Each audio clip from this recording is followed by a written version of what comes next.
and I think I can pick this up in the skeleton at page 19.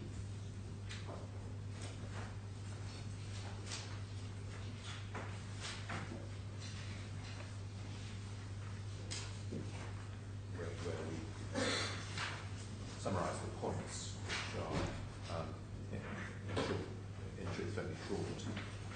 So paragraph 54, we say that if the order is not made, then the claimant is going to suffer serious and irreparable harm because the subject is going to be lost. There's evidence that the contractor is in place, but that he will only continue if the finance is available, as one would expect.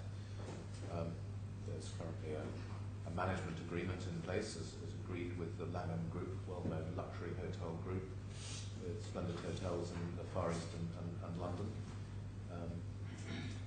And it's a hotel in a prime spot. And I think, just to show you the potential, I'm not sure whether you had a chance to look at the valuation that was done a year ago in relation to the hotel. I remember some figures, but no more than that. I think it might be worth having a look at in bundle 1, page 279.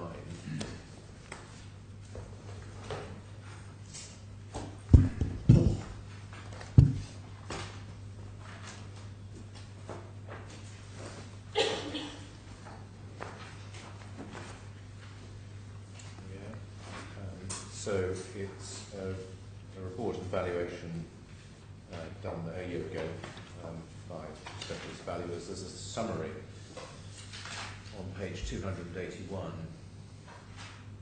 and I think one sees just what may be lost from this. The hotel occupies a prime position on the Palm Jumeirah. It's located along the Crescent West, access from the main arterial route.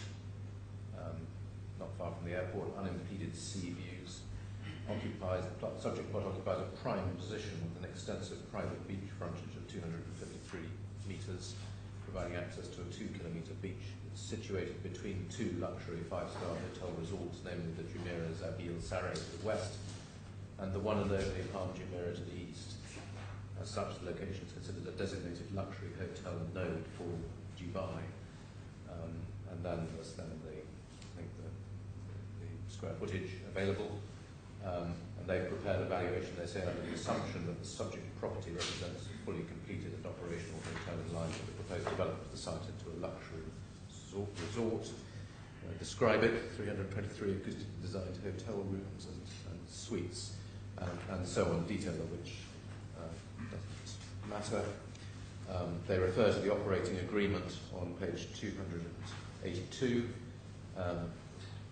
With the Langham Group, they've got a copy of the operating management agreement, and then the market value, they say, is at 283.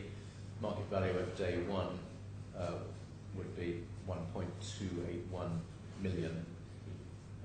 Billion. 1 billion 281 million dirhams, and then on stabilisation, in other words, once the hotel's up and running and established itself, 1.45 billion dirhams. And they say that they confirm its suitability for lending purposes, so that the property upon completion would provide suitable security for a loan. On the back about the risks of property development. So a potential prime leading 5-star luxury resort hotel for Dubai, with a potential valuation of that, and that's what is jeopardised by the bank's withdrawal of facility.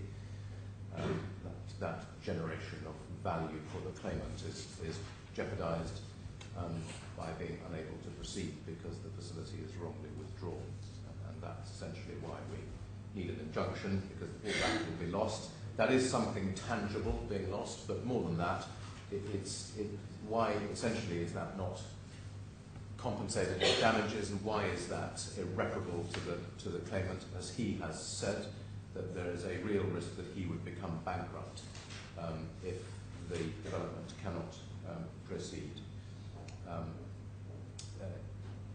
As we say here, once an application is made, Well, what's the outstanding loan figure? it's you saw that figure of 535. Somewhere there will be a precise figure, but it's around the 500. That is. Yeah. And the maximum figure under the amended agreement, of course, is 669 million. So maximum 669 plays a potential value. So what is said to be the outstanding tranche is 1.3. 130. It'd be about 130 something. Yes. Yeah. Two. Oh, I'm sorry. Yes. I'm so sorry. I'm wrong about that. The 530 odd includes interest. I was thinking of the figure of the demand that has been made on us, which was 535 million. That's fair enough. That includes all the interest.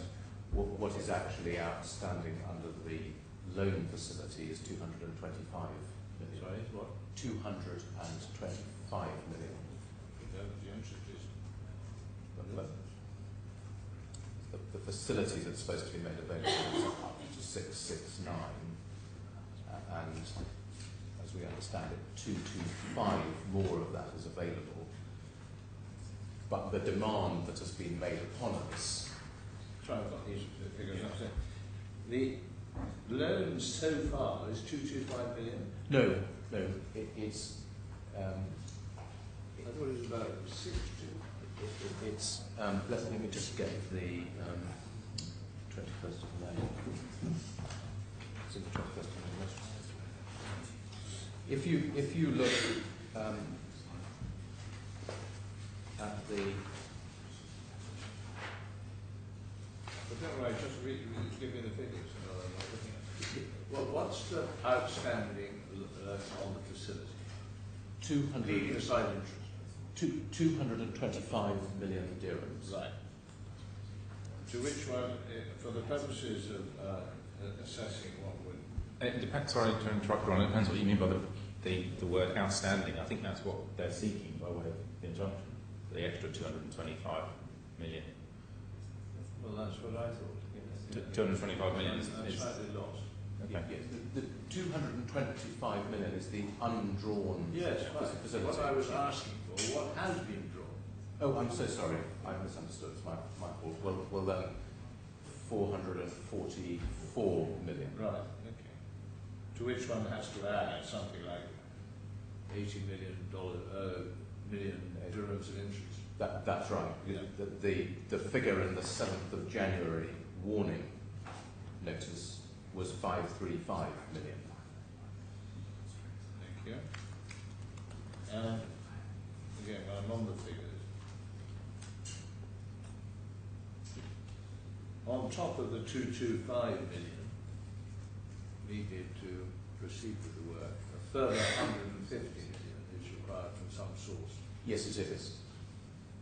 And Mr. Al-Muhari's evidence is that he will be much better placed to obtain that finance if the facilities are in place.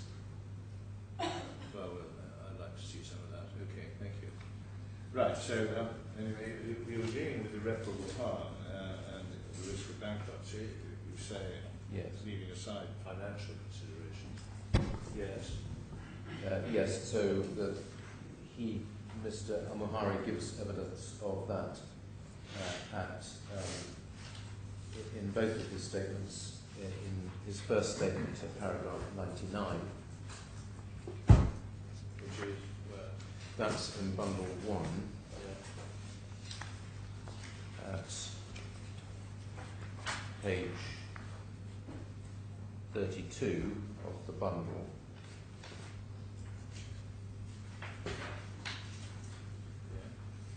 And it's in the second half of that paragraph. pick it up in the fifth line on the other hand. Serious risk that DAS and I personally will become insolvent, along with the destruction of hundreds of millions of value. Yeah. And that's why he says damages are not adequate. And he says that again in his second statement. Well, all right, he says it again. Yes. Yes, he said, and I was going to take you there, not just by way of repetition, but because he puts it in the same set of paragraphs. He deals with obtaining the additional 150 million of finance. That's in Bible 2. That's in his second statement. And if you go to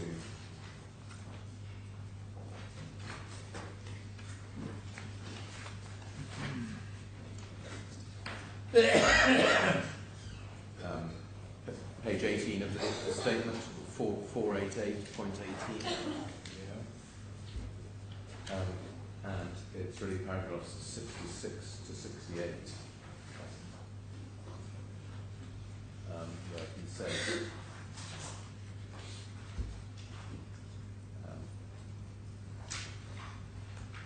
it came down to draw down on the balance of the commitment. He there says approximately 228, securing the further 150 million estimated to be required will be considerably more straightforward. A project which is backed by primary funding and is actively being developed and close to completion is a much more attractive proposition to any financier.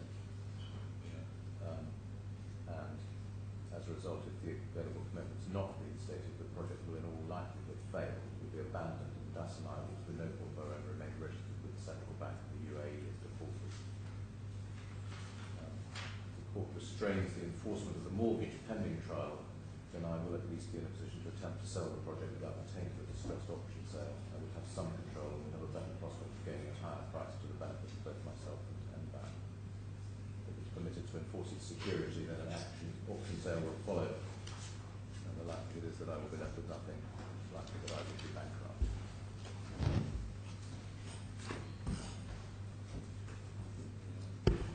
So that is the downside to the claimant. Huge losses, but worse than that, a risk of bankruptcy, as well as the destruction of this project. Against that, if the order is granted, and the claimant is protected, he has the chance to, the facility is restored, he has the chance to gain the extra finance and proceed with the development. We do say that the status quo will be preserved. Gerald says it won't be. That's a question of how you look at the status quo. The status quo at the moment is that we still have a viable development, we still have a specialist contractor ready and willing to work on the project to complete it. We have a solvent claimant. That's the status quo, which making the facilities available maintains.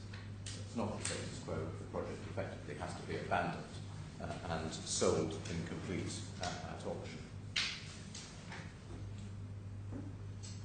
And if you look at it from the point of view of the respondent, well, if the order's made, it lends up to a maximum of 669 million.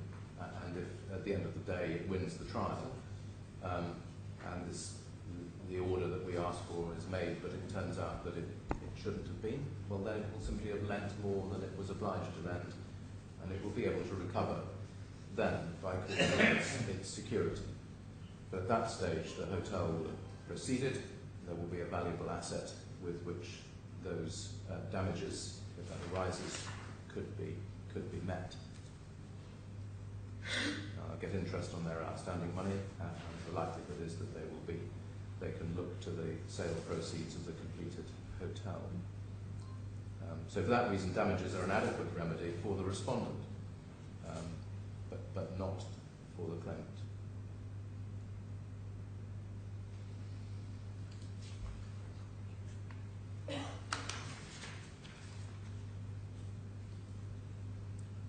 So that's why we say that the balance of convenience is very much in favour of granting the mandatory injunction.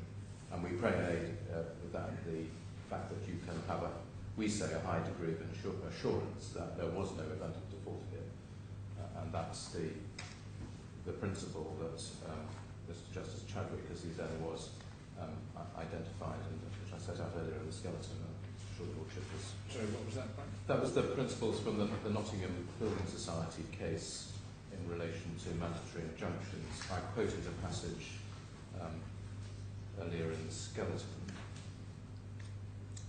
No, it's at the top of page 13. Yes.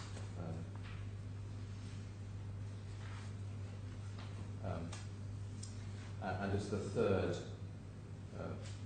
point, where a mandatory injunction sought to consider whether the court does feel a high degree of assurance the plaintiff will be able to establish his right, because the greater the degree of assurance the plaintiff will ultimately establish his right, the less will be the risk of injustice if the injunction is granted. Well, we do say, as our submission, there's a high degree of assurance that we're right, that there's no event of default in this case for the reasons I set out earlier. In the spare minimum, I say there's a tribal issue, and that's all I have to say, but I do say that we are within Mr. Justice Chadwick's third principle. Here, there is less risk of injustice if the injunction is granted, because it looks very likely that we're right about there being no event of default.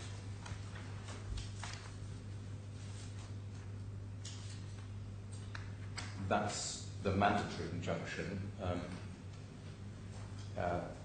We do say that if you grant the mandatory injunction, then the logic is that the prohibitory order to restrain enforcement of the security should follow as well, to accompany it. And that just seems straightforward logic. If you're against us on the mandatory order, then we nevertheless invite the court to make the prohibitory order for the reasons that we set out at paragraph 60,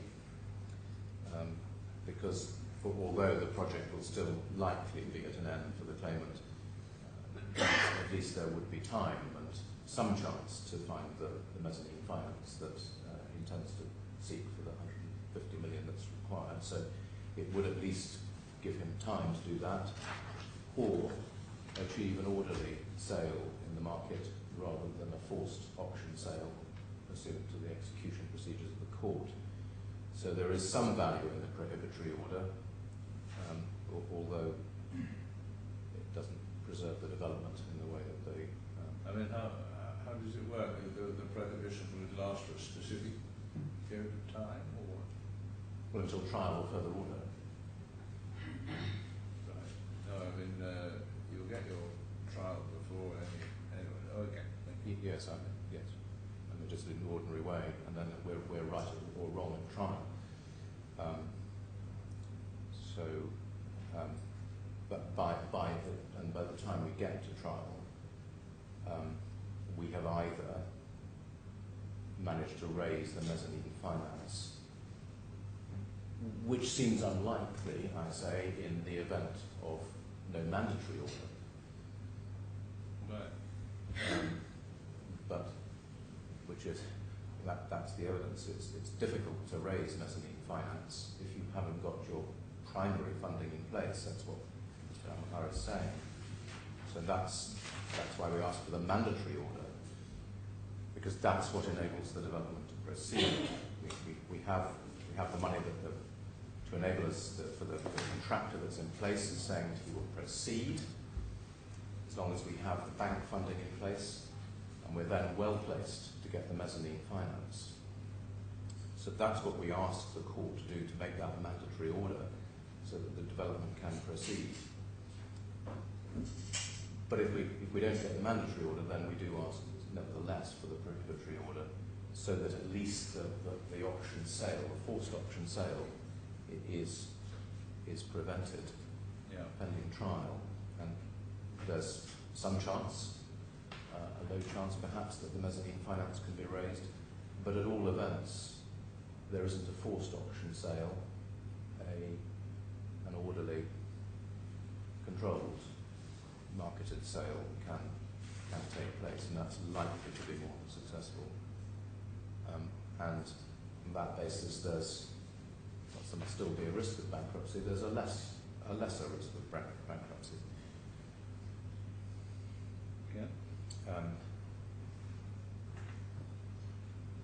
And just looking, so that's if the order's made. Then if it's not made, then an application can be made to the Dubai court, and the auction sale follows. Well, there's one more aspect to this order which I'm bound to ask for. It's not in our draft at the moment, but this arises from facts that were discovered on Sunday, and is in Mr. Al-Mahiri's second statement. And it relates, it arises because it appears that earlier in January the respondents attempted to get an attachment order against him in the Dubai courts.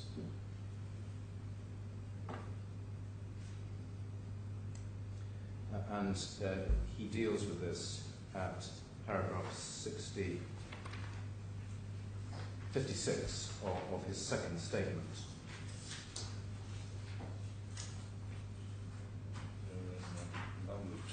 I'm in, yes, wherever the second statement is.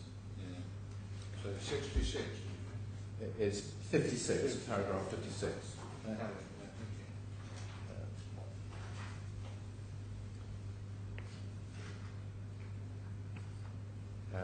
He's recently informed. I'm sorry that doesn't give the date. It should have done. I asked him when, and it was on Sunday. That NBAD had filed an application to the Dubai Court of Urgent Matters to attach the properties.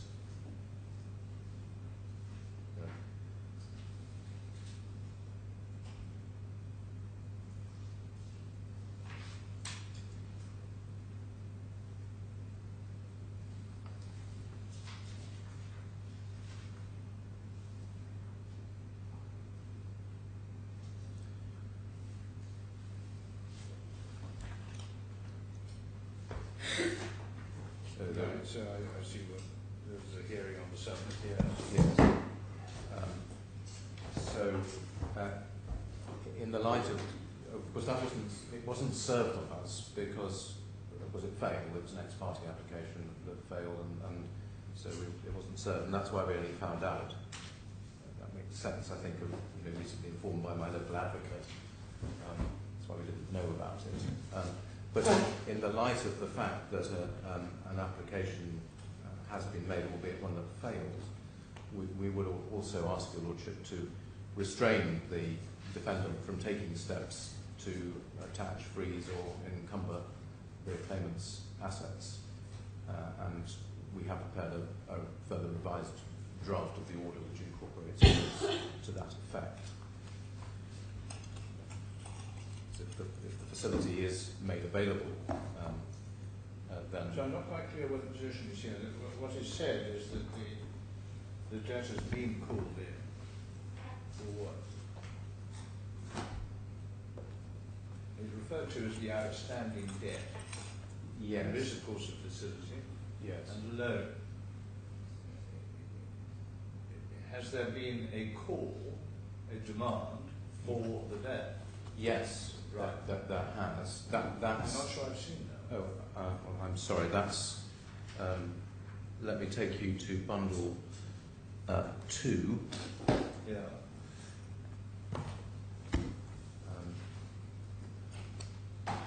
And back to page... I think we did look at it, back to page 354. Thank you. I'll go to another bundle. Bundle, it's the... Number 1. Mine's in bundle 2. It's behind. Yeah, I've got it now.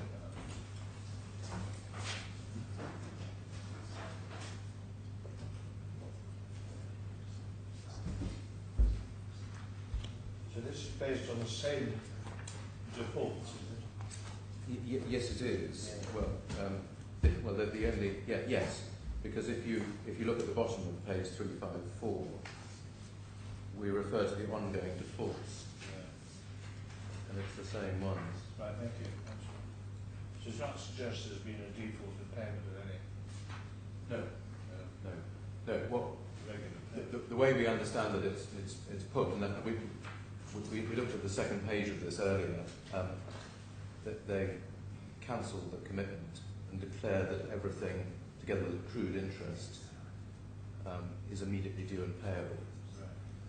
So that's the, does your lordship recall that I showed you the acceleration provision of the agreement? And so they're saying event of default, and so we can cancel the commitment and call it in. And that's what they're seeking to do.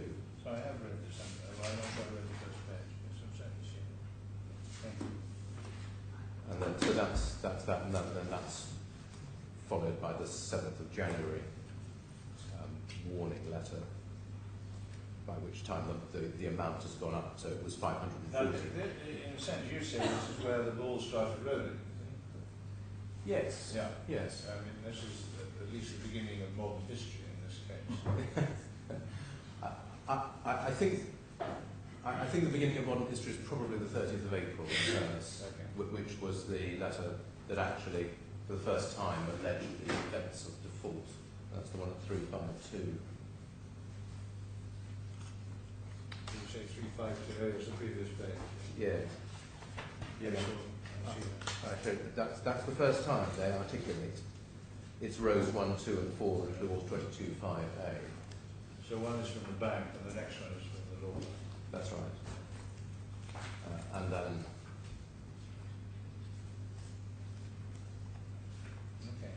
that's the beginning of it. And then just to complete the demands, since your lordship asks, is that if you turn on this bundle to 452. And that goes another bundle. Do you?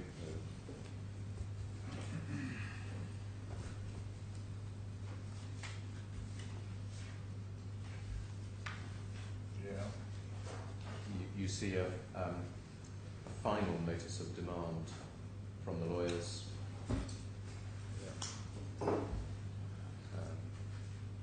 31st of December. And then shortly afterwards is the 7th of January legal warning, which is at 459 that we looked at earlier. Yeah.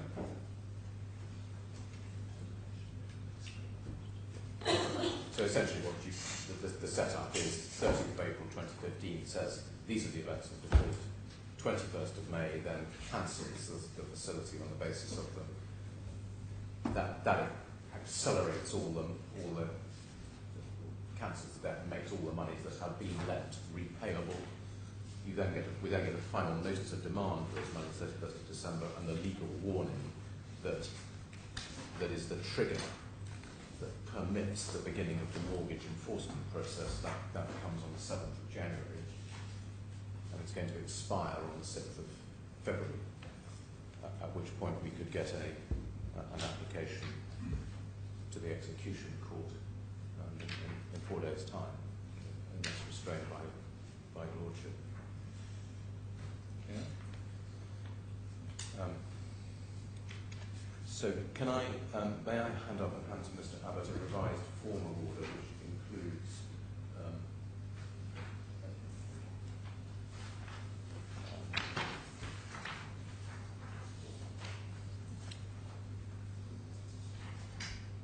Thank you.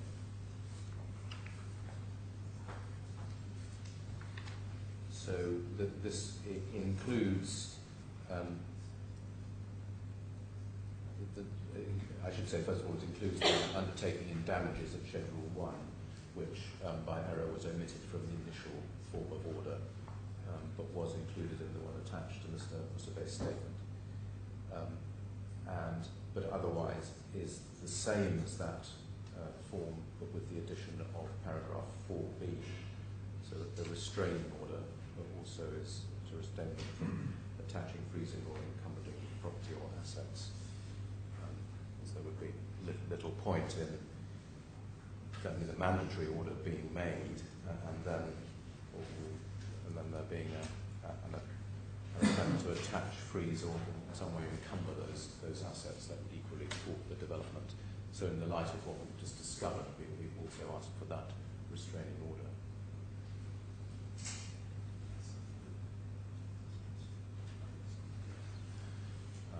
And I'm sorry that it wasn't possible to include that initially, but as I say, we only discovered on Sunday, and it's something that the respondent chose, as I think it may have been entitled to, but it chose not to inform us at the time, and chose not to inform the court of those other proceedings in the Dubai courts.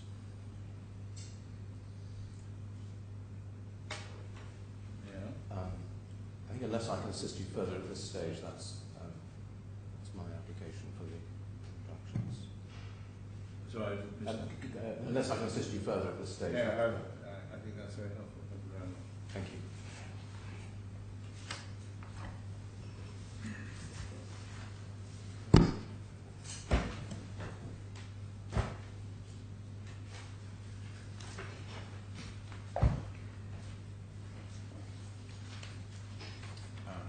Yes.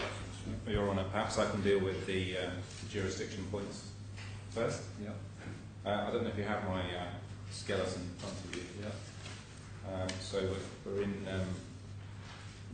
paragraph 6 and 7 dealing with service.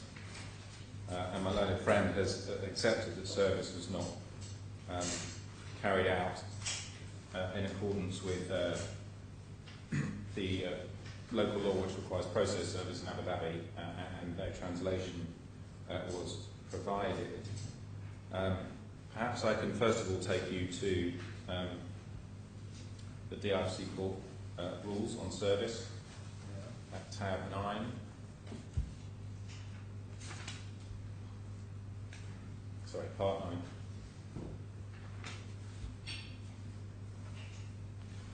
And my learned friend sought to rely on 944, service of claim form by a contractually agreed method.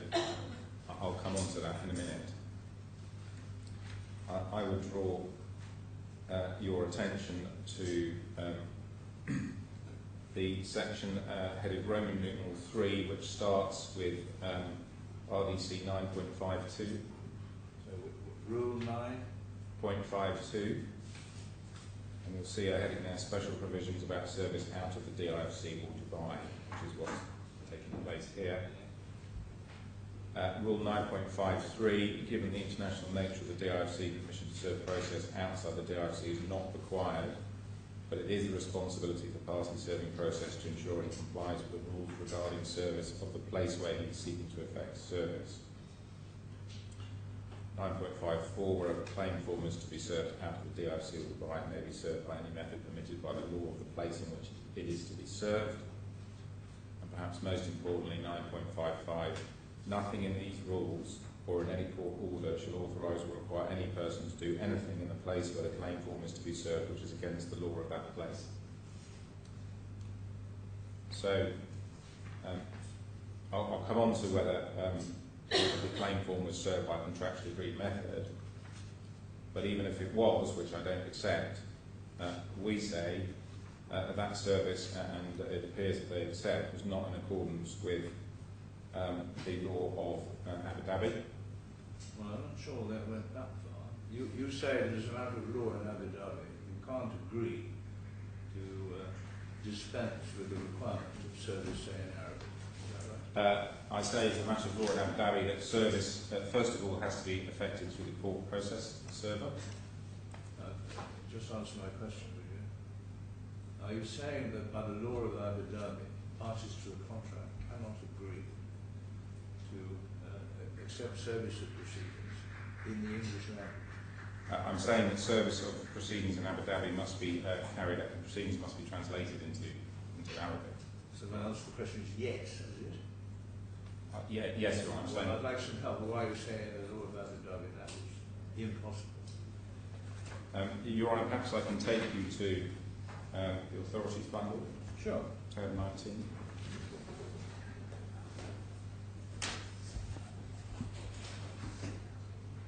I've read it. I mean, what you're saying, it doesn't matter what the contract says, even if claimants are right, that there was an agreement that we would accept service of proceedings in the English language by letter. That's correct. That was illegal as a matter of Abu Dhabi law. That's correct. Yeah. Okay. So if you look at tab 19,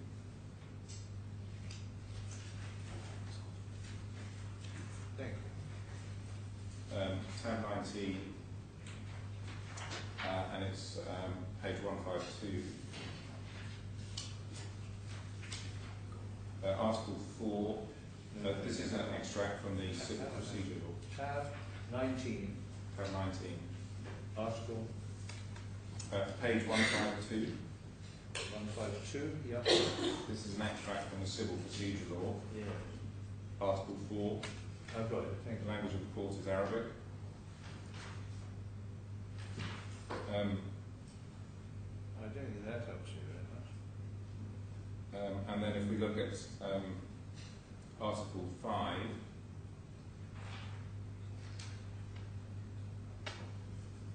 Yeah. it says notification shall be made on the basis of the opponent's request or the court's order by the process server, and that or as prescribed by law, and the process server are process servers appointed by the Abu Dhabi courts.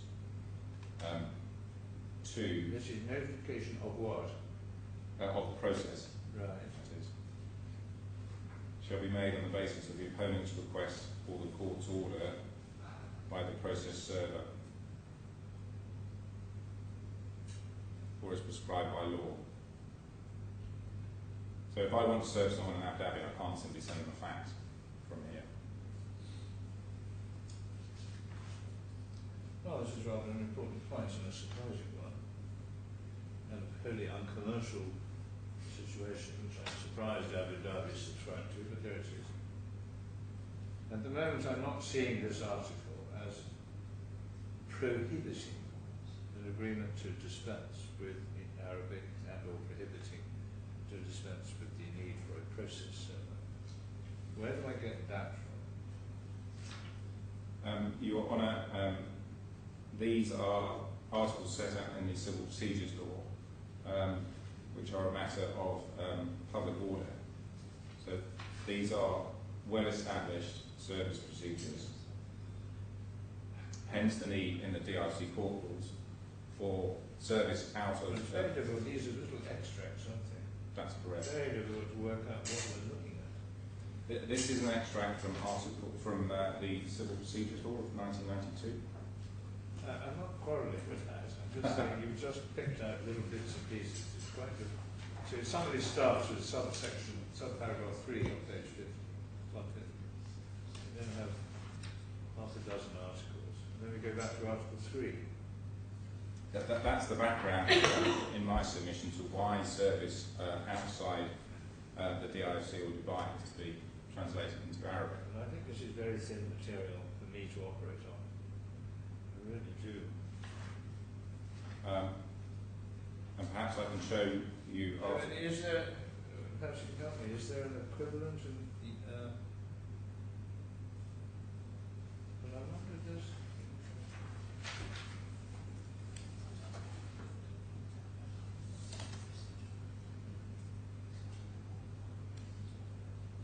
Is there anything in the UAE civil code on this or not? I don't think we're in the civil code, Your Honour. No, okay.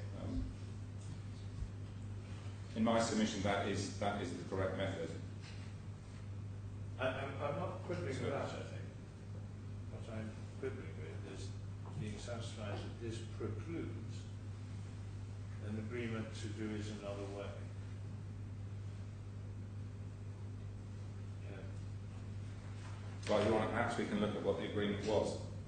That of course we're moving to a different point, but as I understood it, you said if they had agreed, they weren't allowed to, and that's the end of it. Well, in my submission, under the Civil Procedures Law, under these articles, notification, the language of the courts is Arabic, and therefore service of process must take place in Arabic, in accordance with Article 5, 5.1 and 5.2, and that must be done by the process server appointed by the court.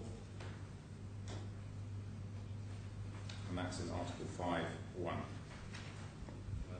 okay, I hear what you're saying. And that, hence the need to translate the claim form into Arabic.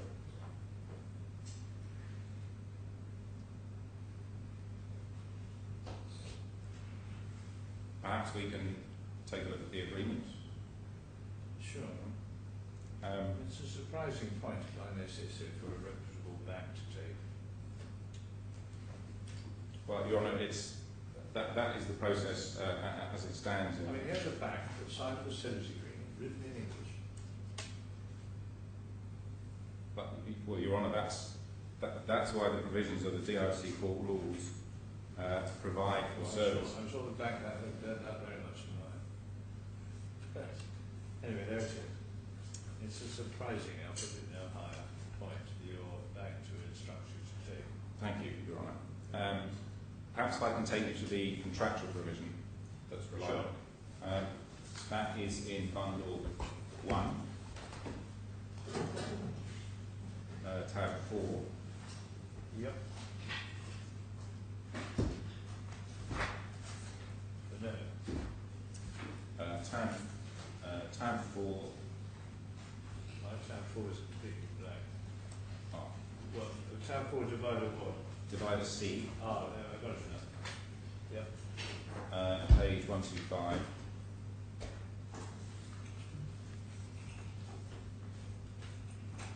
Yeah. And these are the provisions referred to by my learned friend.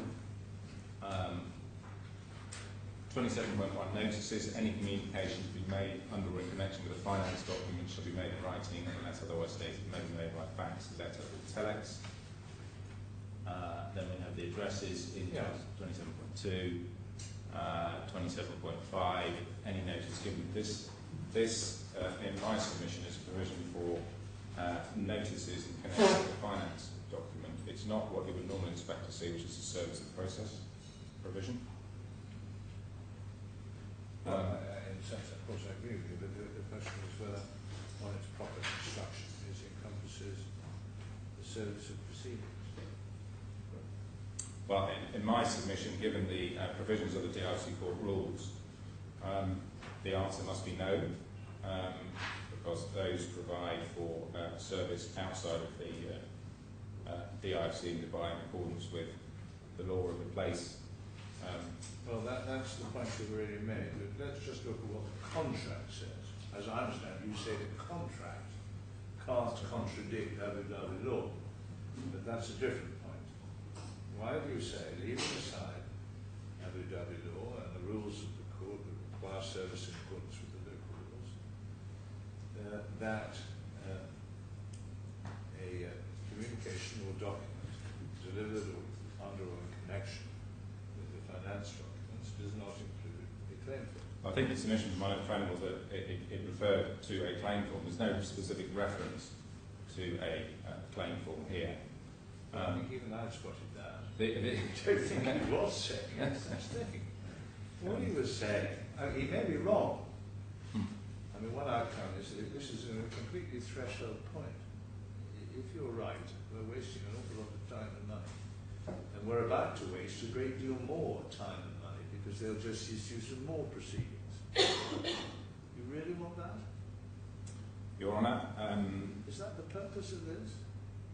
Your Honour, it's a jurisdiction point that Well, that should just address my question.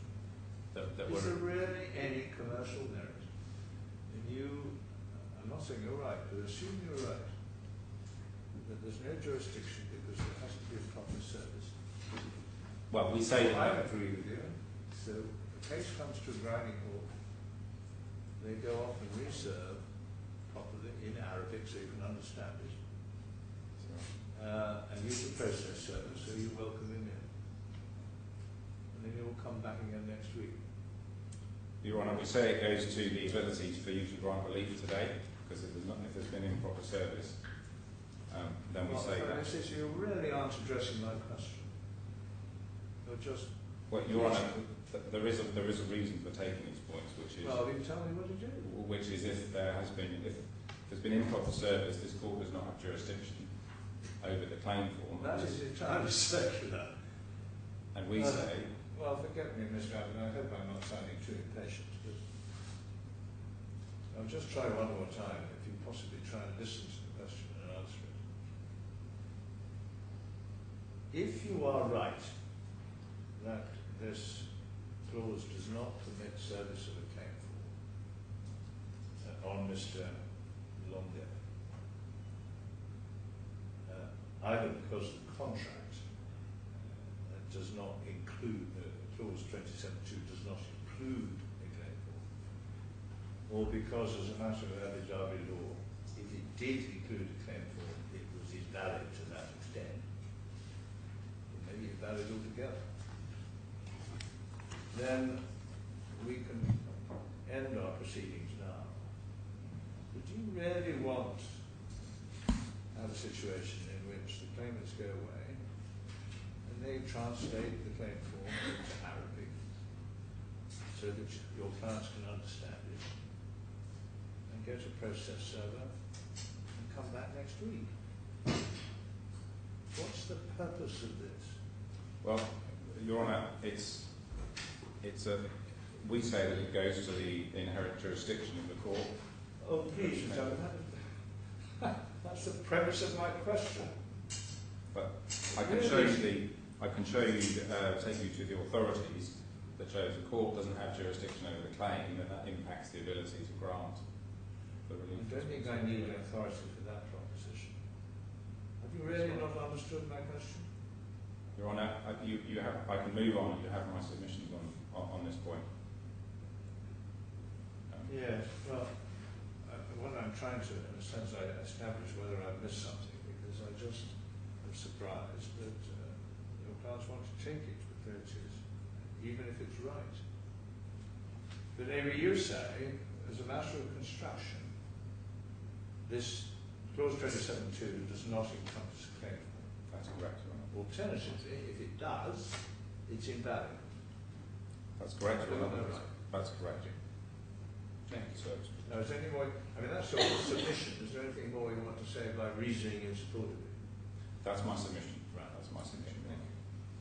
The second point on jurisdiction was that my learned friend addressed was the ability to grant an order restraining enforcement over the mortgage proceedings. In paragraph. This is the in rem point. That's the in rem point. Yes. Yes. And I'm in paragraph 9 and 10 of my skeleton. Yeah.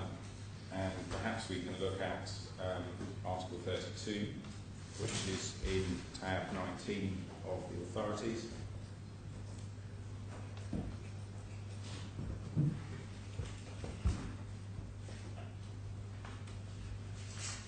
The tab we were just in, actually. Yes, right. And this is Article 32. That's correct, yes. And actions in respect of real property and actions for possession and jurisdiction shall be vested in the court. And that is, we accept that the action that has been started before the Dubai courts under mortgage law is an action in rem. But we say that the relief that is sought here is relief to restrain an action in rem, and that is an action that should be heard before the Dubai courts. And if I can address a couple of the points. Just pause a moment. The claim here is for interim relief in relation to what is said to be outstanding facility money and to restrain the enforcement of restrain proceedings for the enforcement of a mortgage. Which of those two claims is an action in rem? Well, we say it's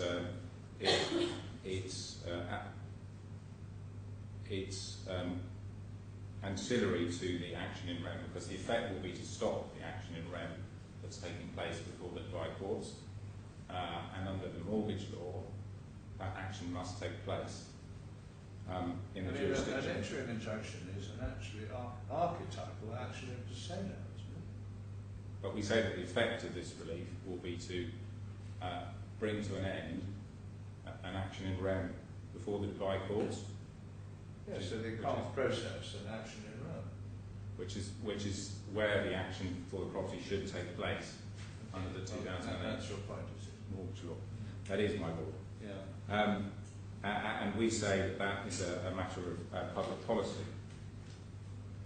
Well, it doesn't matter. If it is an action in Rome, then so far as the proceedings in Dubai are concerned, so this is an emirate law, is it?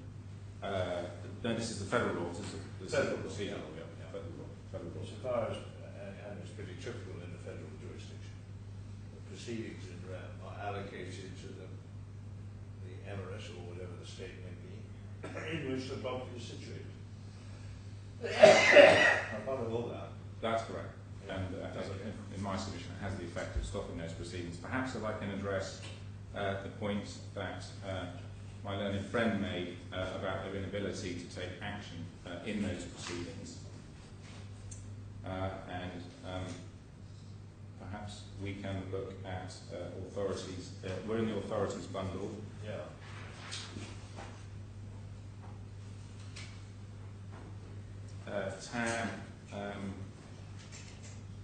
Tab 14. That's right. Just hang on a minute. My notes want to arrive.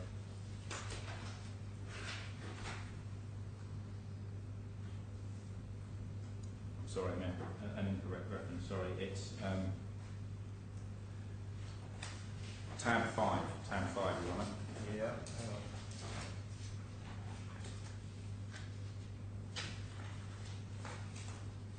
Sorry, the point we're on is what? The point we're on is that my learned friend said that there was nothing, that the process was unstoppable, that the mortgage enforcement process was unstoppable, and that given the provisions of the jurisdiction clause, there was nothing that they could do before the Dubai courts. I am setting out what the process actually involves, the length of time that the process takes. I have misunderstood. You say that the claimants contend that some proceeding is unstoppable. That's the words that Which proceeding is that? These are the mortgage enforcement proceedings that are about to be started. Oh, well, that's about to be started, but I don't think there was any suggestion that any proceedings in existence are unstoppable. Well, there's a suggestion in the witness statement served by yesterday afternoon by Mr. Al-Mahari that the process is unstoppable. Once started. Well, I don't pay a lot of attention to Mr. Al-Mahari's understanding of law, if you'll forgive me. I'm grateful, Your Honour. But I don't think Mr. Thomas is going to pick up and run with every point taken by Mr. Al-Mahari. I'm grateful, Your Honour. Yeah. Tab 5 sets out the actual, is from the bank's local lawyers. This is how to enforce a mortgage, is it? Yes. Yeah. Under law number 14 in 2008, Yeah, okay.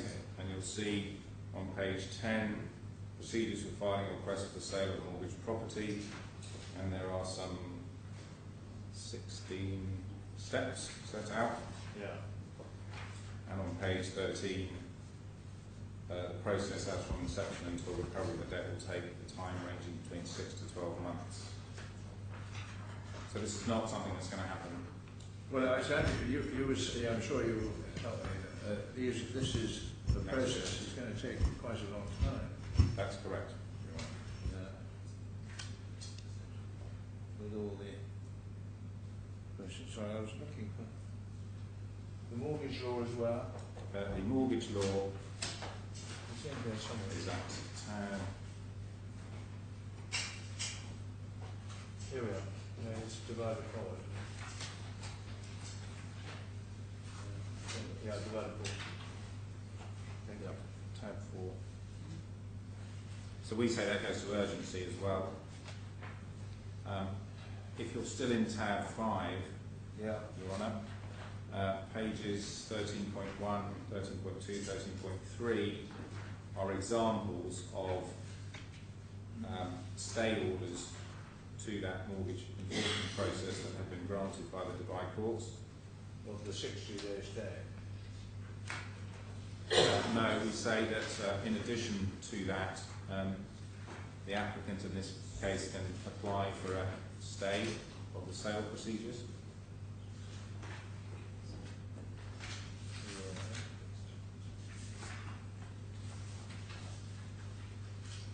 And perhaps I can address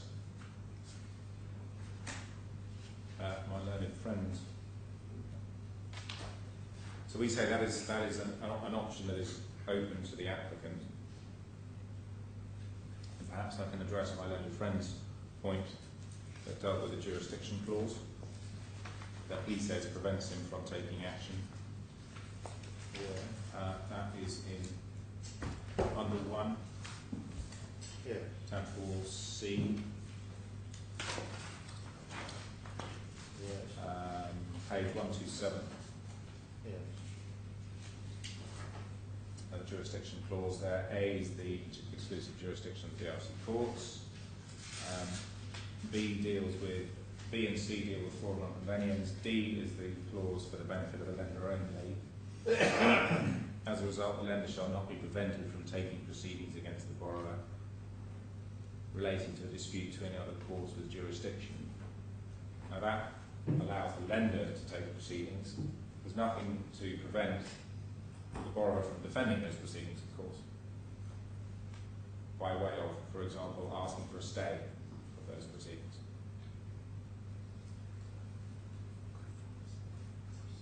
That clause stops the borrower starting proceedings.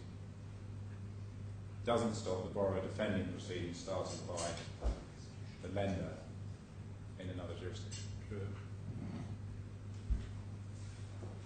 So we say there is another remedy available in relation to the mortgage enforcement proceedings to the applicant, which is to apply to the Dubai courts for a stay of the mortgage enforcement procedure.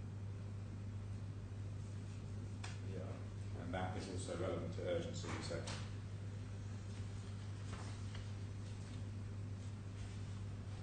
I'll move on to my next point on So jurisdiction. the point there, I'm not sure I understand where this is going.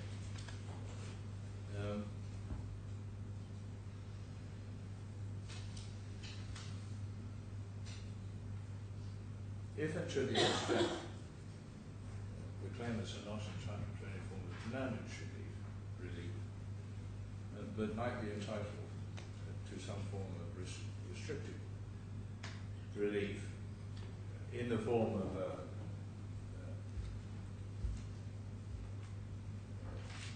restraint on issuing a claim on the security pending trial, you say that that is unnecessary because they really have protection anyway.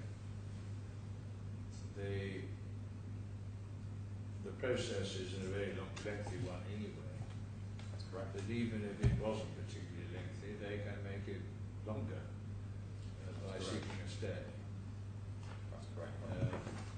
And the difficulty is, I mean, maybe right, but the difficulty is to understand what is being said is, I'm not saying that we get to this point, but assuming that we do get to it,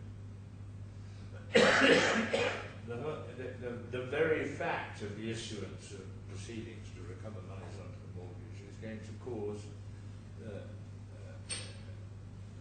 a very difficult situation for, put it there hard, for the claimant.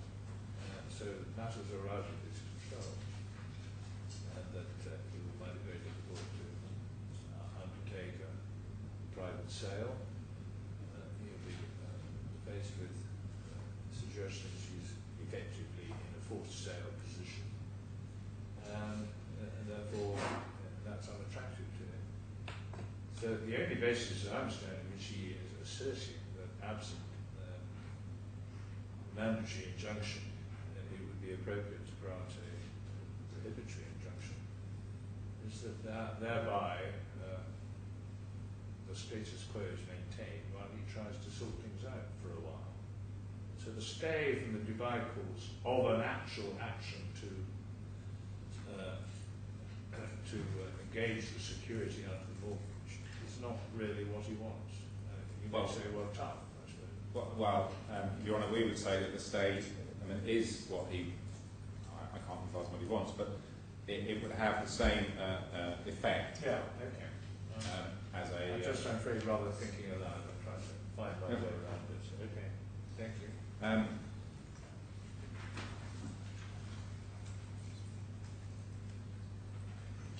My next point in relation to jurisdiction relates to the Deer case before the DIC courts, and we're in paragraphs 18, 19 and 20 of my skeleton. Thank you. And perhaps I can take you to the Deer case. Just hang on.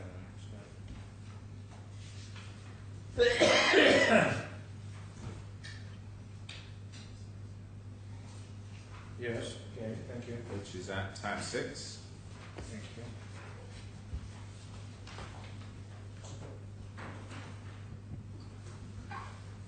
Yeah.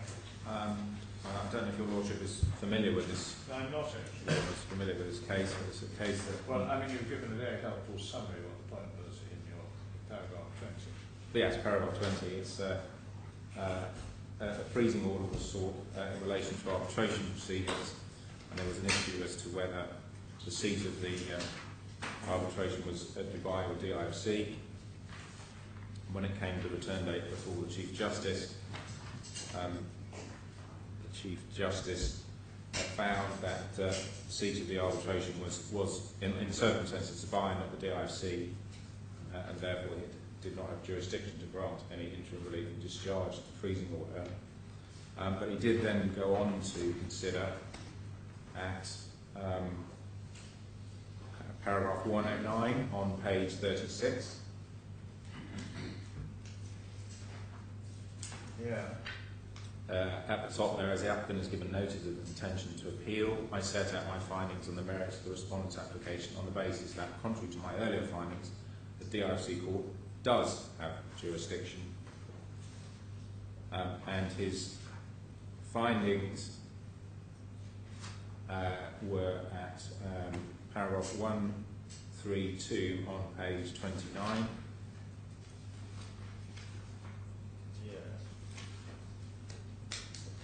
So this is on the basis, which he hadn't found, that the DIC courts did have jurisdiction.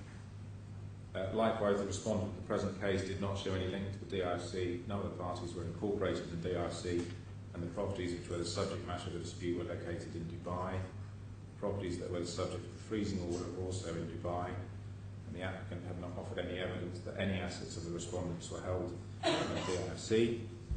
And then he goes on to repeat his earlier conclusion that there was no in personam jurisdiction over the respondents. And he concluded it was not just and convenient to continue the freezing order on those grounds. But the distinction here, I'm not sure this case got much to do with it. There is in personam jurisdiction, there's an agreement. I accept that. An exclusive jurisdiction clause. I accept that, Your Honour. In this case, in this section of the judgment, he was looking at it on the basis that the DIC courts did have jurisdiction. Yeah, and as you say in your skeleton, he decided not on the grounds there was no in personam jurisdiction over the respondent. Well, in my submission, Your Honour, the other factors were also a factor in that decision, which was that there was no connection with the DIC of either of the parties, and no... completely overwhelmed by the fact that you have agreed to accord effectively exclusive jurisdiction to this court to determine any issue that arises under the contract. That's in relation to the substantive claim, Your Honour. Yes, I accept that. Well, it doesn't matter whether it is substantive or peripheral. A claim relating to the contract. It's a very wide jurisdiction clause. But this... After Fiona Trust, you can't start digging around and seeing if it excludes some kind of dispute. So there's all-embracing in personam jurisdiction, affording a closest possible link to this jurisdiction, namely that the parties, and it's flattering, have decided this is a good place to come. Your Honour, I accept that the parties have agreed for the substantive claim to be decided here. my submission is merely limited to the fact that these factors are relevant when deciding on the grant of interim relief, and they are not present in this case. There's no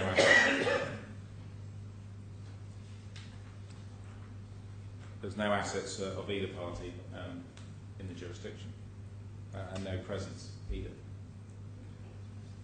So as I understand your submission is that where there is an exclusive Dubai DIFC jurisdiction clause, the court is not in a position to grant any form of interim relief in relation to where the parties are not within or associated with the DIFC before they sign the agreement.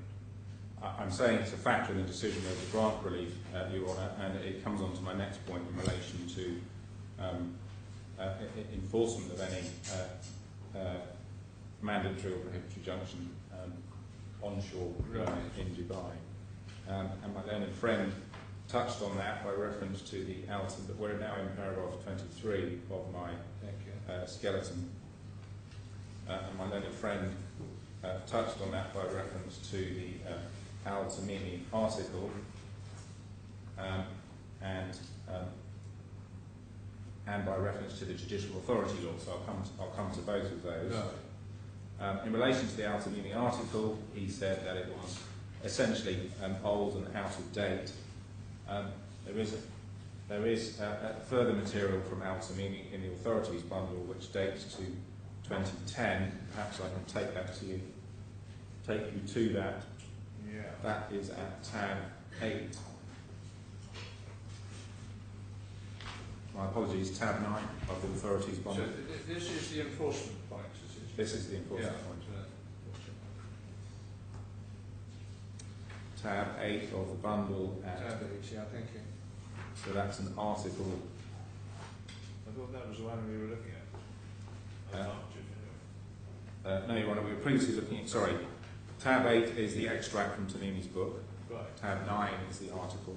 Oh, right. From Gary Watson, Marcus Woolman of Al-Tamimi. So which one do you want me to look at, 8 or 9? 9. Okay. And it dates from 2010, although the date is not on the article, I'm told dates from 2010, and the relevant, important section to look at is on page 57. Yes. At the bottom, section headed Enforcement of Shareholder Agreements in the UAE Courts.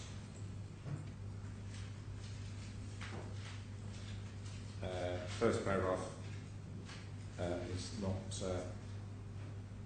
relevant. Then it reads, in general terms, the UAE courts do not make interim orders, restraining orders, or mandatory orders compelling a party to take specified action until the case before the court is tried in full.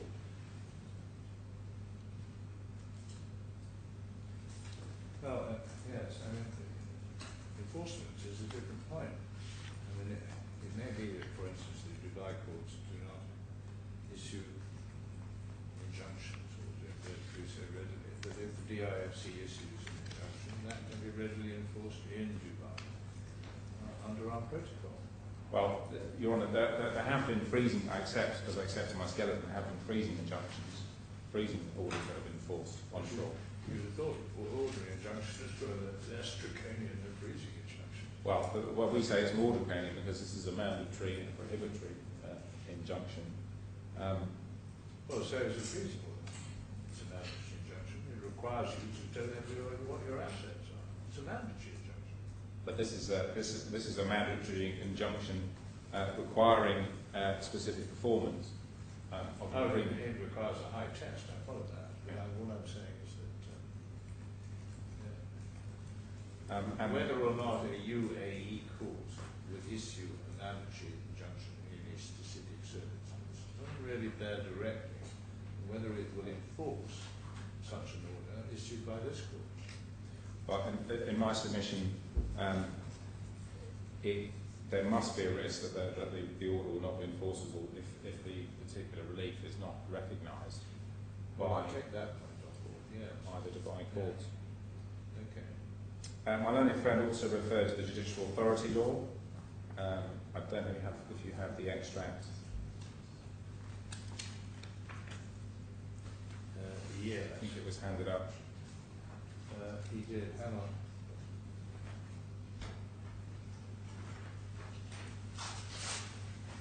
Comes the time of day and we start to forget what the points were. So, what you asking me to look for? The judicial authority law. It was in a bundle handed up by my learned friend behind the Alta meaning extract. The bylaw number 16 of 2011. Oh, here we go. Sorry, I got it in my hand. Yeah. Well, We referred you to he referred me to Article 7. 7.2a, which Well, talks. this is the article I was referring to a moment ago.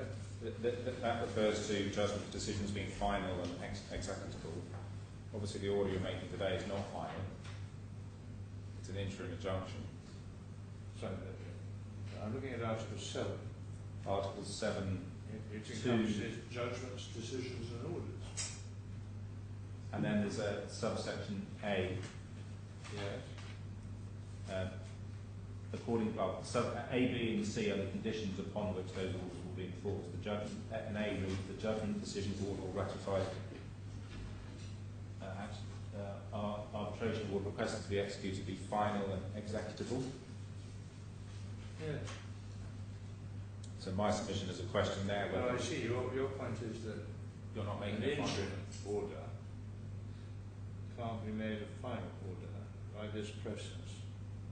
Well, there must be at the very lowest question as to its enforceability under this law.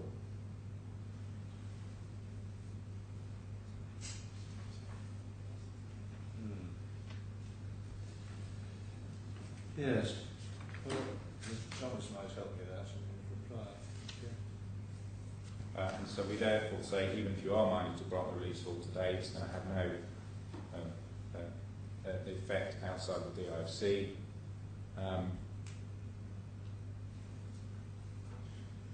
What you mean is what your client won't do is unless they're forced I'm to not do suggesting. Of course, is that right? I'm saying that it's similar to the principle equity does not act in vain, so it's going to be a futile order if you make the order because it's not forcible pursuant to the judicial authority law. So the answer to my question is yes. But the answer to the question is that there is an alternative for the applicant, which is to take the action I've described in the Dubai course to stop the mortgage, to stay the mortgage. That's a discrete point, answer. Thank you. Your Honour, those are the points on Yeah. jurisdiction. I will try and move more swiftly through the test, as my learned friend has covered a significant amount of ground already. Yes, we're now on to serious questions to be tried, the question to be tried, correct? which is paragraphs 29 onwards in my skeleton, and perhaps if I can take you to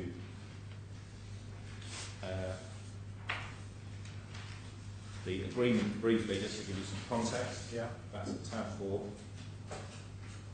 Probably familiar with it by now. C. If we look at the conditions.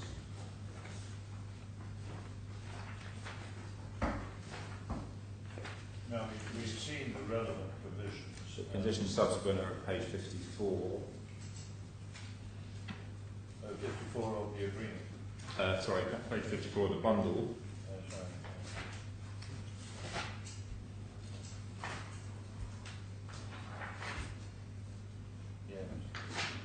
And we say, and I'll expand on the submission in a minute, that their satisfaction was a fundamental basis upon which the bank could understand the funding arrangements for the development, the likely drawdowns required if the bank was to provide further finance to the applicant, and without them, the bank's security against the loan would be wholly inadequate. Yeah. And that is, there's a couple of reasons. That's part of the reason for the 30th of September deadline for delivery. Perhaps I can also take you to I'm having something already with the timetable. When was the last drawdown? Second. I don't think my chronology tells me that. I'm instructed it was in March 2015 under tranche A, which is not the subject of this application. Tranche A. Tranche A, which is the 400. Well, it may not be the subject of this claim, but what you released a tranche despite the fact you hadn't got the condition subsequent. Or have I missed something?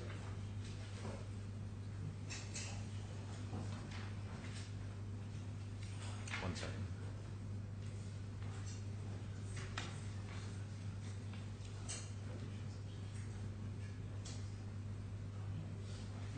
These, tranche A is a separate. The obligations for the condition subsequent relate to tranche B.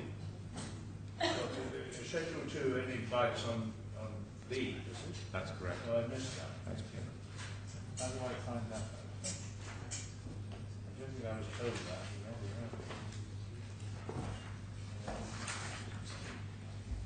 There were 3 tranches, weren't there? A, B, and C. I was told A and B were. B has not been advanced. So if we look at But B is not an advance. page 68, Page 58. 68, sorry, the bundle. Yeah. Facility A commitment means AED 444 million. Facility B commitment means 225 million.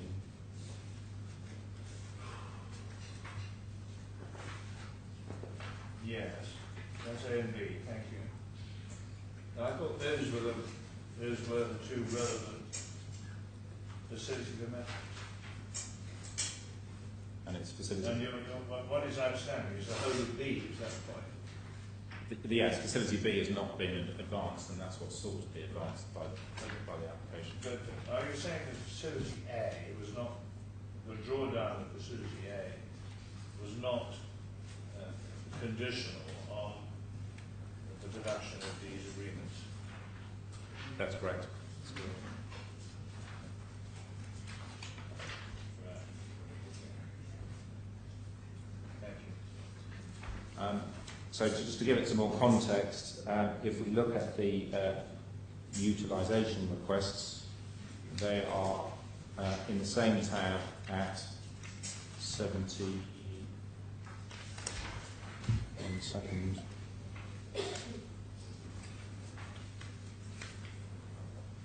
Pages 79 and 80.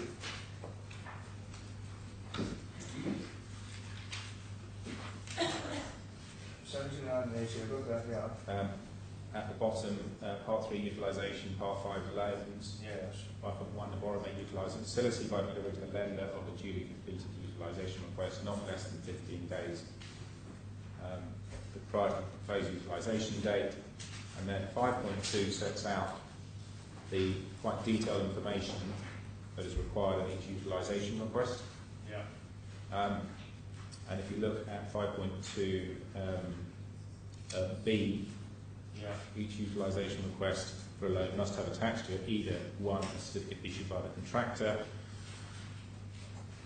approved by the consultant, and that certificate contains a number of important pieces of information, in particular A, the aggregate value of the construction contract, gross valuation, and B, C, percentage of work completed, E, gross valuation, G, net progress payments. So you either have to provide that certificate or supporting invoices approved by the consultant. And then you'll see in D, each utilisation request must have attached to it a signed visit report issued by Abu Dhabi National Properties or EC Harris. I think the reason I said that I thought that the 2 facilities were dependent on the conditions subsequent was 5.4 over the page. I think that Mr. Thomas suggested that, if I don't misrepresent what he said. And that I think he told me that, look at 5.4, that demonstrates that these 2 facilities, 2 tranches, were both dependent on the conditions subsequent. Now, I got that wrong. Oh, sorry, he's got that wrong, has he?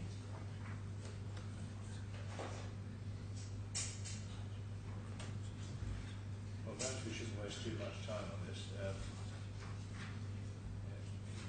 You're, get to the bottom of it. well, Your Honour, I think it's in Miss Shopper's witness statement. If we look at that, Sorry? if we look at the position may become clearer. If we look at Miss Shopper's witness statement. Yeah. Which is bundle 3. Number 3, tab 14 from memory. Thank you.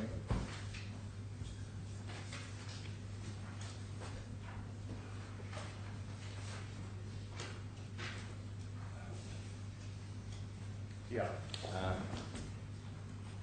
Paragraph 24.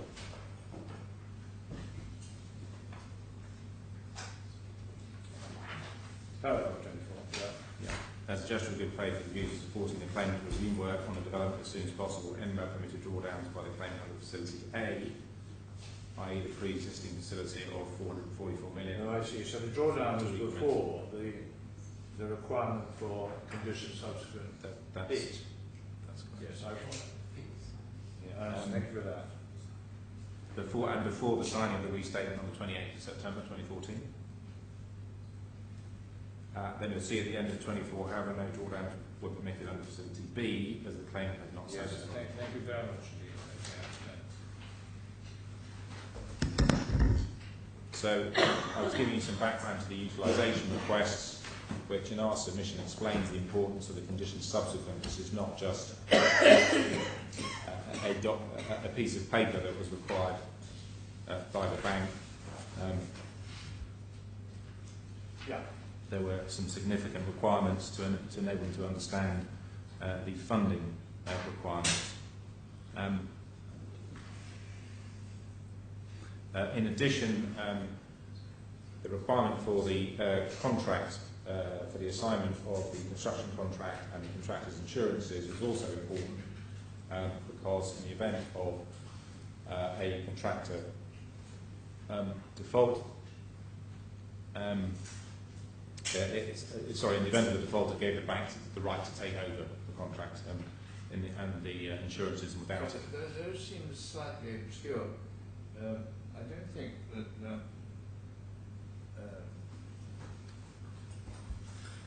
Ms. Shopper mentions them, does she? The assignments. Yeah.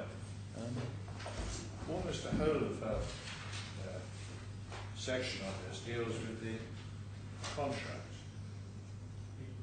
She deals with. Forgive me if I'm wrong. I've had very little time to absorb this massive.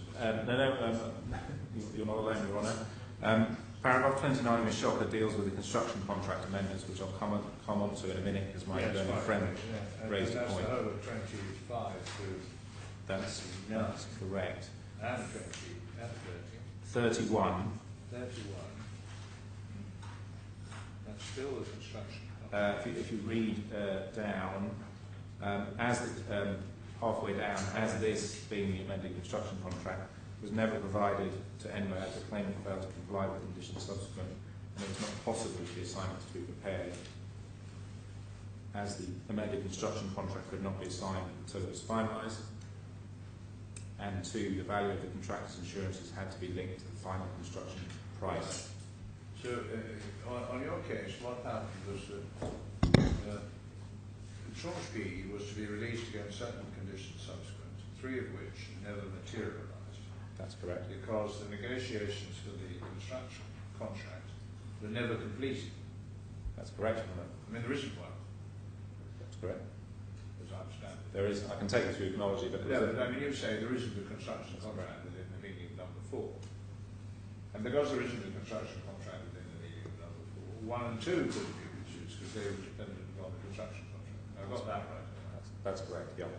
And none of this, by definition, was furnished before September the 30th. The 30th, that's correct. That's correct. Right. I can check. And can I see your first letter of complaint about that? Your Honour, perhaps if I give you some context before I show you the first letter of complaint as to what was happening in the period after the 30th of September, after the 28th of September 2014. Thank you. And it's in Miss Shopper's statement. I don't know if you still have it open. That's volume 3, or my volume 3, tab 14. Yeah. And we'll be looking at her exhibit.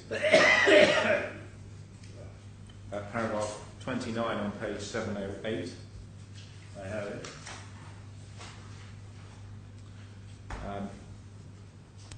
Claimant never provided the final amended version of the construction contract. Claimant did provide the following. A. Construction contract amendment number 1. To my knowledge, the only copy of this amendment that was provided to MBAT was unsigned by Internet. And perhaps I can take you to that. Well, I'll take you about 20 to see. Okay, well I can give you the chronology anyway. Amendment number 1 was provided in June 2014. Yeah, but you didn't mean anything. Not signed. Amendment number 2, which is the amendment that my learned friend focused on, I do need to take you to that. That is at page 782. 782. Well, if you look at page 781, there's a letter from DAS to Intermas. Please find attached here an amendment to contract number 2 for your further action. Yeah. Sorry, just hang on a minute.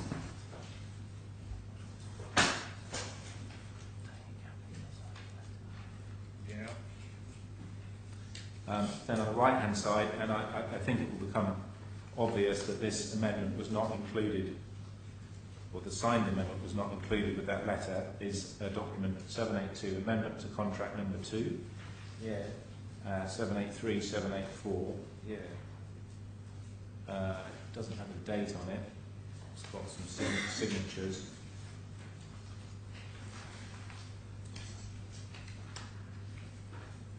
Right. And then so this is dated, well, presumably the 2nd of July 2014.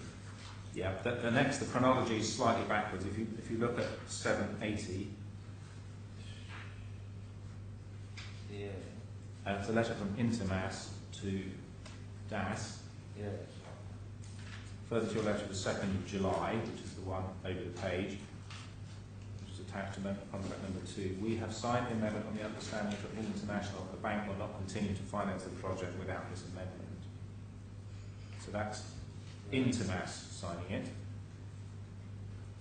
At this stage, it will become apparent DAS have not signed it, and I get that from the document at page 778.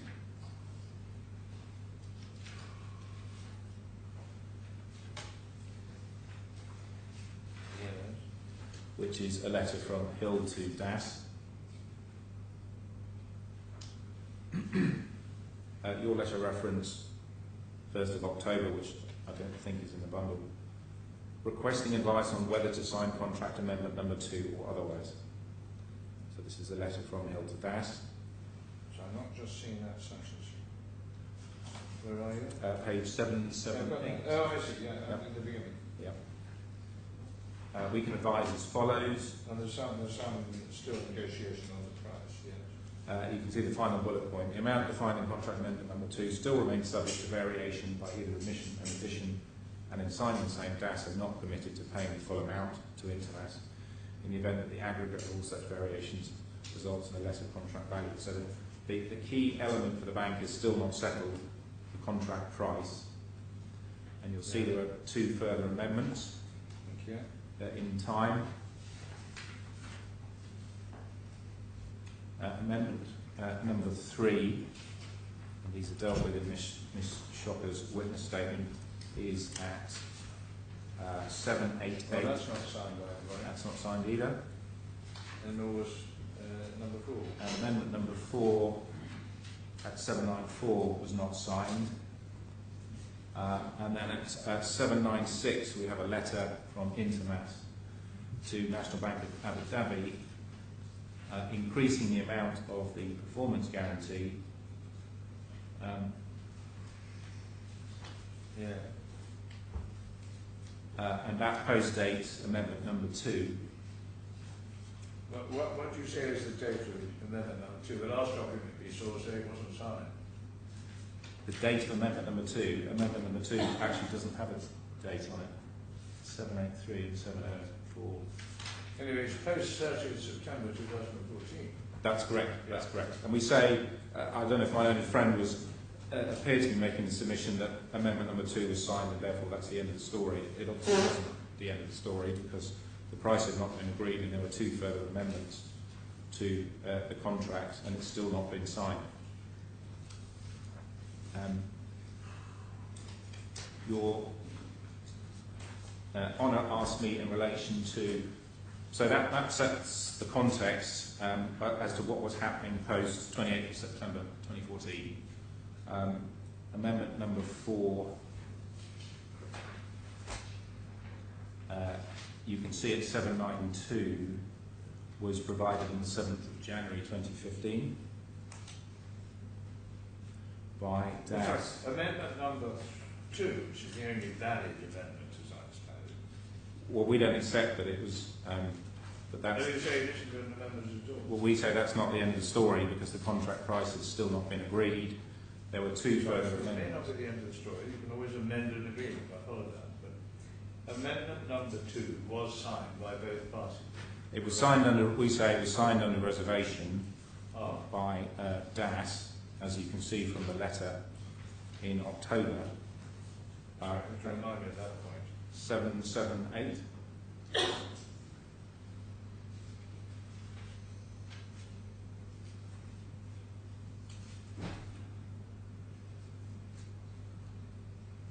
No, but it hasn't been signed, that's the point. By the time of this letter. That's what the question is. Yes, sorry, it hadn't been signed by the 2nd of It's October. signed by the 2nd of Yeah, October. you're correct. When was it signed? Or you don't know? We don't have a date on the actual Right. document itself. When did it get to you?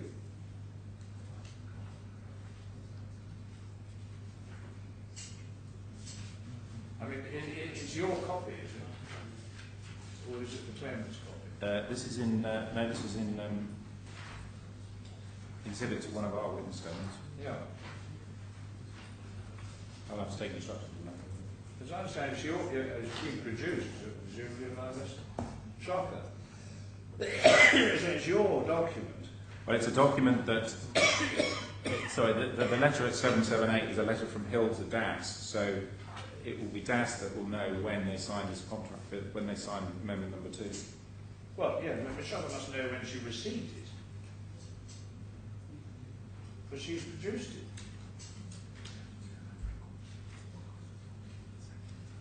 Yeah.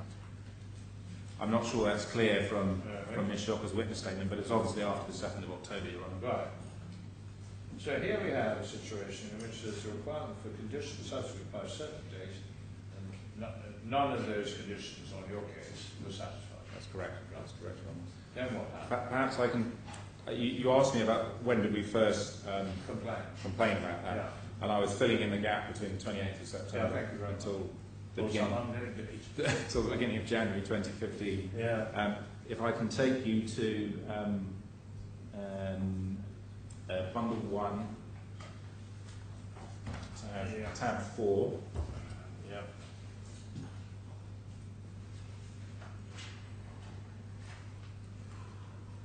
And it's divider K,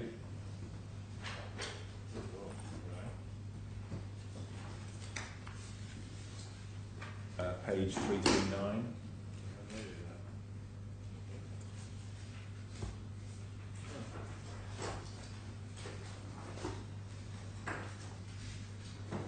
Yeah, I've got that. Okay. That's a letter from the bank. Hang on. Oh, okay. Here we are, yes. 18th of March 2015. That's correct. That's a letter from the bank to. Yeah, perhaps it's quite good to keep the chronology in my head. This is a month, well, a month and a half before the letter we were looking at Yes, I'm informed this is the first time in writing. There were obviously a number of Right. conversations in the prior period in relation to the conditions subsequent. And So where's the complaint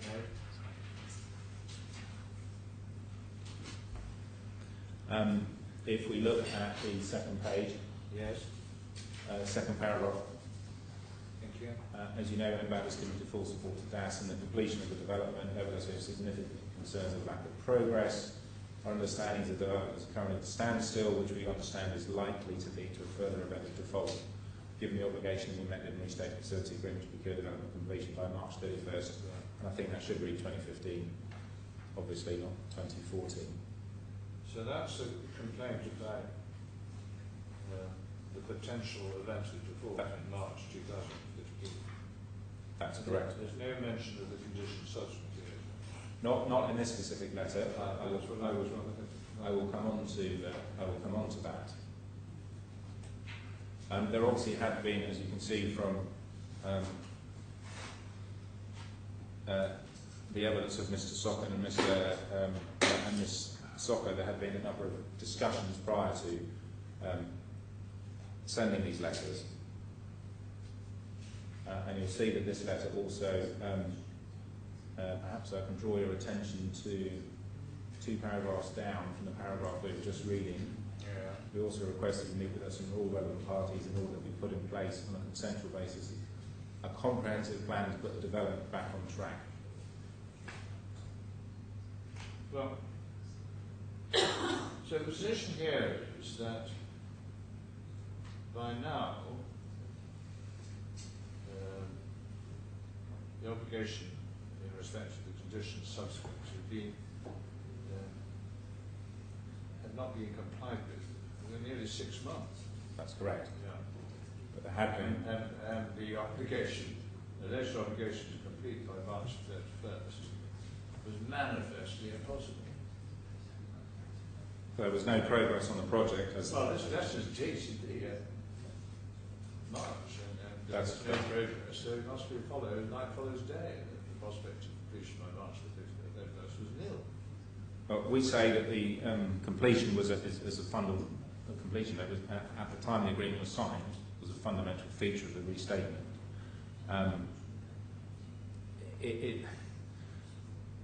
It was clear that there was that date, certainly by March, you're correct, was not going to be So, I mean, achieved. by March the 31st, i.e. 2 weeks later,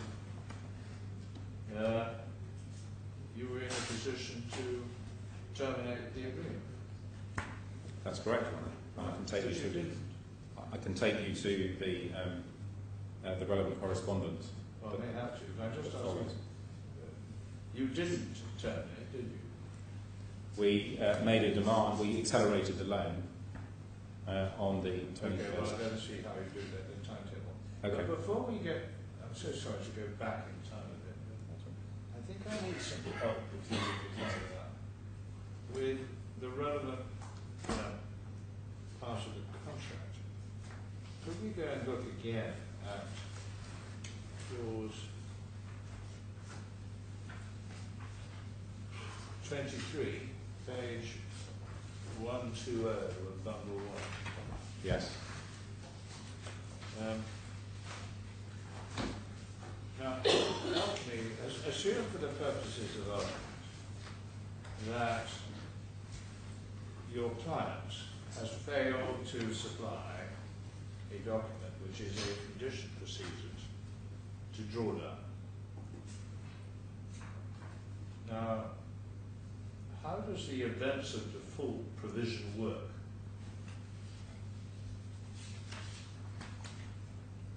Well, Your Honour, we say that, and I think Your Honour touched on it earlier today, that the 23.2 provision, there's a separate provision at clause 5.3.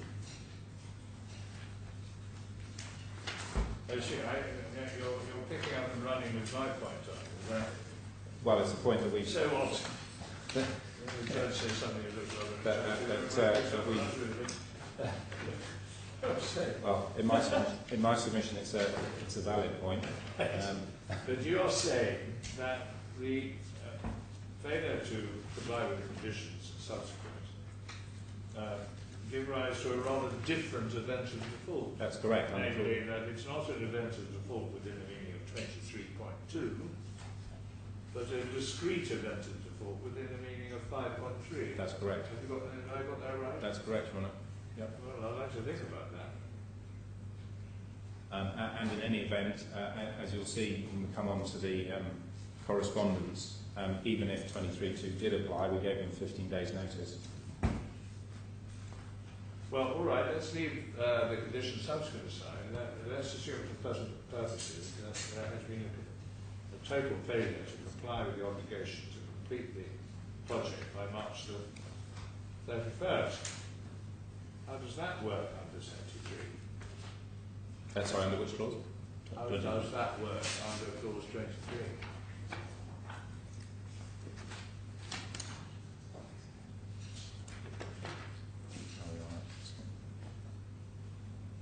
It doesn't fall within 23.1 or 23.3 through 23. No, Your Honour.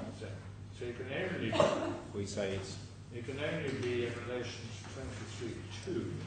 which is another obligation. Yeah. Sorry, I'm Now, how does 23.2 work? well, 22.5. What does not comply with its obligation to finish the project?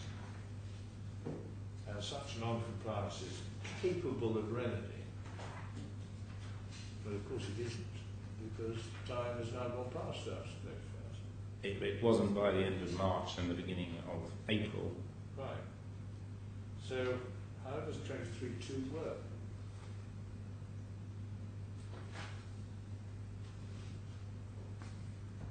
Well, The whole of it's premised on the proposition that the default is remediable.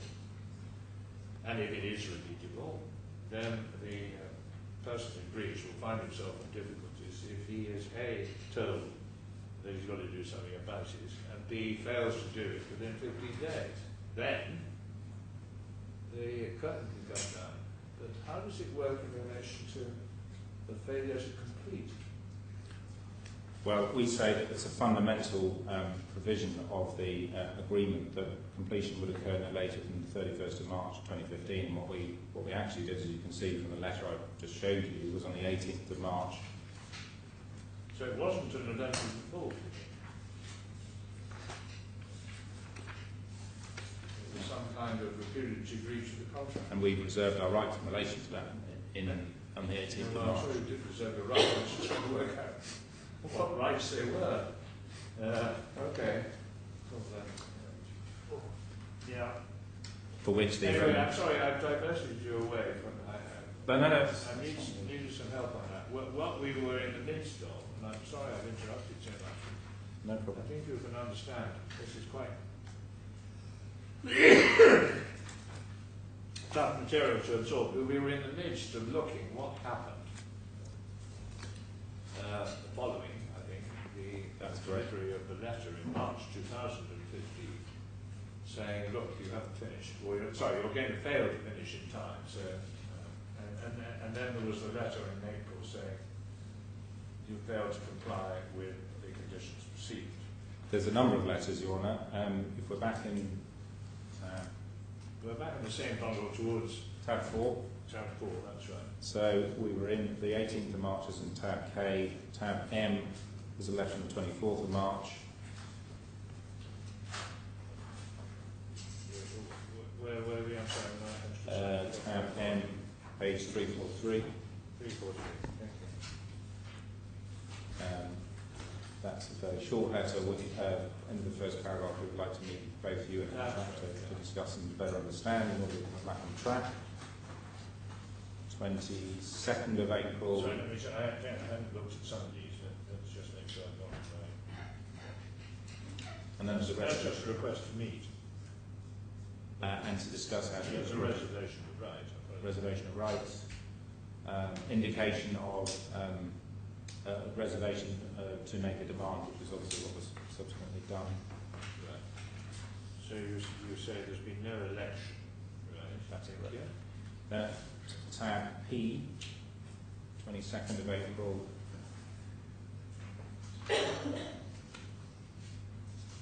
Page 347.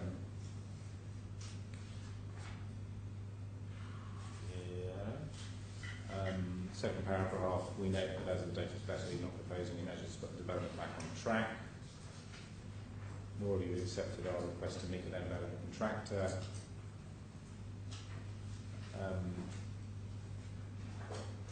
Two paragraphs down, if you don't meet with us, we'll be forced to take steps to protect our position, and that's the usual reservation of rights language.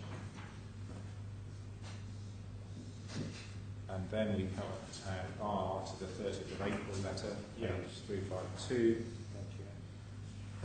which in the second paragraph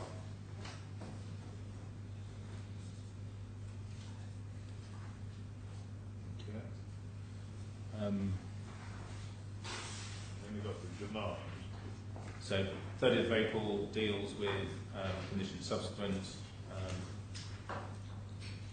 and a request that we continue to wait for information how proposed to move forward with development, and then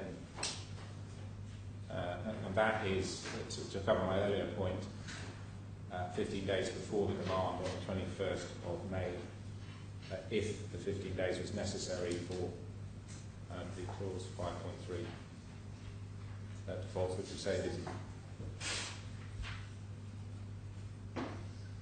So could you just repeat that point?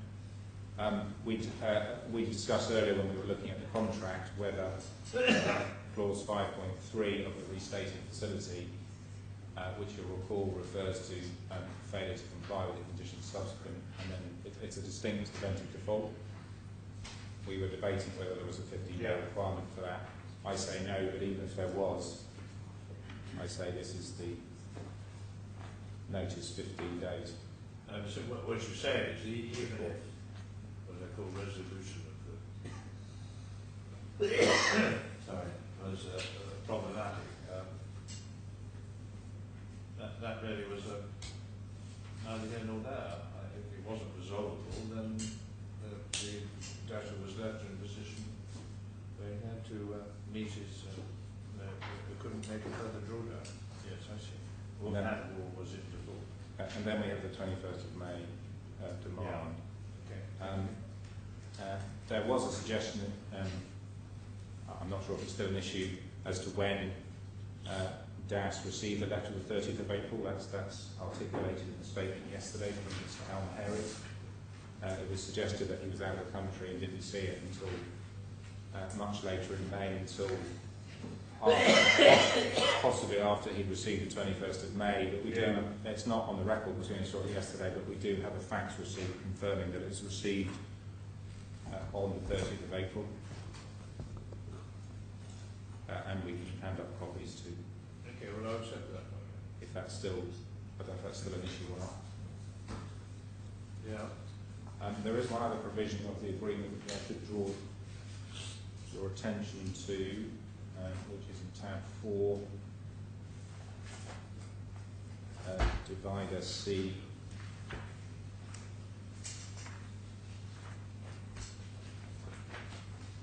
You say divider E.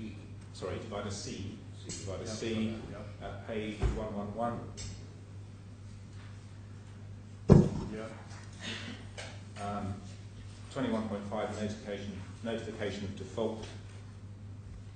21.5a, the borrower shall promptly notify the lender of any default and the steps, if any, been taken to remedy it promptly becoming aware of its occurrence.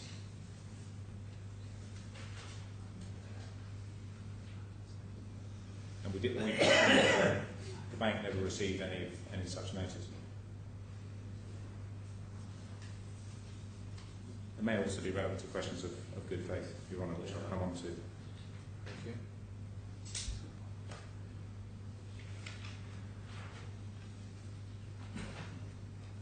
Perhaps, Your Honour, I can then deal with some of the materials that we only received yesterday.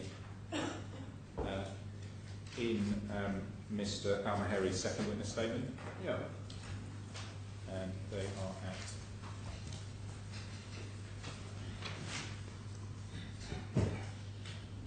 it's in volume 2.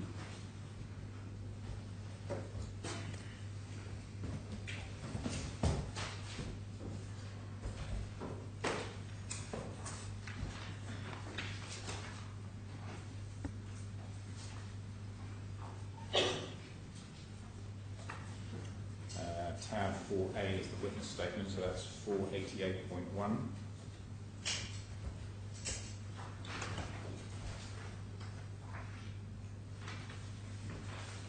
Yeah.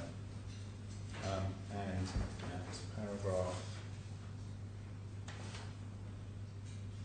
9.5, which is page 488.4,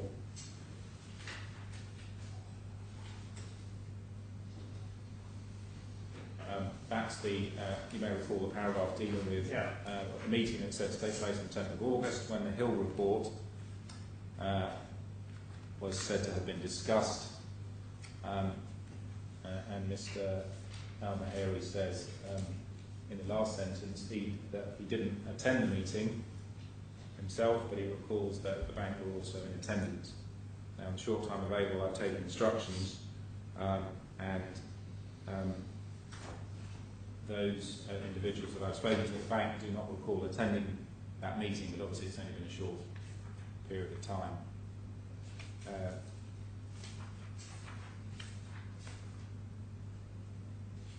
For me to take instructions.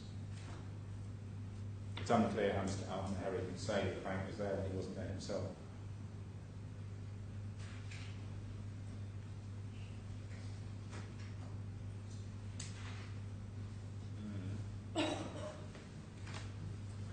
To deal with it, the next point as to what I would describe as the genesis of the 31st of March 2015 development date, slight diversion, it's necessary to go back to Miss Shocker's witness statement,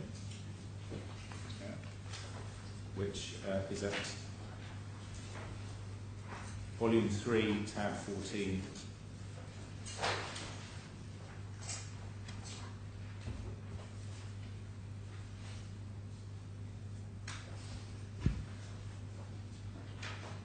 What page?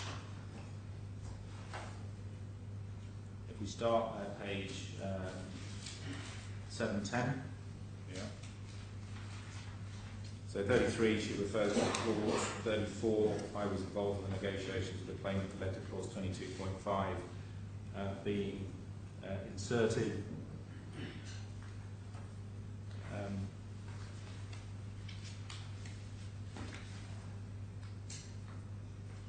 E.C. Harris, paragraph 34, had roughly estimated that development completion would occur no later than May 2015. And that's at page 20 of Ms. Shocker's witness statement. That's an E.C. Harris report.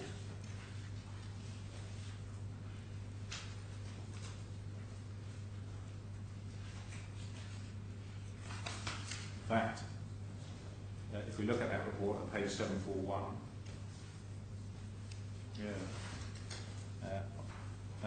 it says at 5.1, the overall second bullet, the overall timescale indicates a revised date for completion of 20th of December 2014 plus commissioning. I'll come on to the timescale in a minute. We would estimate a further 12 weeks for this activity, equating to a final completion at the end of March 2015. This contrasts to estimate judged on the observed outstanding works of May 2015, and thus we feel that the contractor's programme could be slightly optimistic, but not overly so. And then if we go back to Ms. Shocker's witness statement, bottom of page 10, paragraph 35, you'll see, in contrast to E.C. Harris' initial estimation, the claimant himself provided NBAM with a revised baseline programme prepared by Intermat dated 10th of April 2014. over the page, which provided for project completion by the 20th of December 2014. I'll take you to that in a minute. The April 2014 programme was sent to me on the 23rd of April 2014. And that's the programme that E.C. Harris said could be slightly over-optimistic. Programme is at, obviously it's a large document, I won't take you to the whole document. But the final page of the programme indicates a completion date of 20th of December 2014, and that's at tab 15, page 861.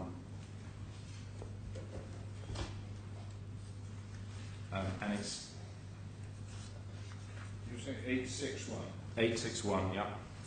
That's the last page of the programme. Quite small writing. Bottom line, project completion, excluding testing commissioning, 20th of December 2014. And then if we go back to Ms. Shopper's witness statement, it's Ms. Shopper's evidence that it was actually the claimant himself who was questioning the development completion date of the 31st of March 2015 because he considered that completion would actually be achieved earlier, and that's in paragraph 37. And in paragraph 38 she says the claimant did not object to the insertion of the date of the 31st of March 2015 because he'd been... But slightly, I'm not quite sure where we're going here.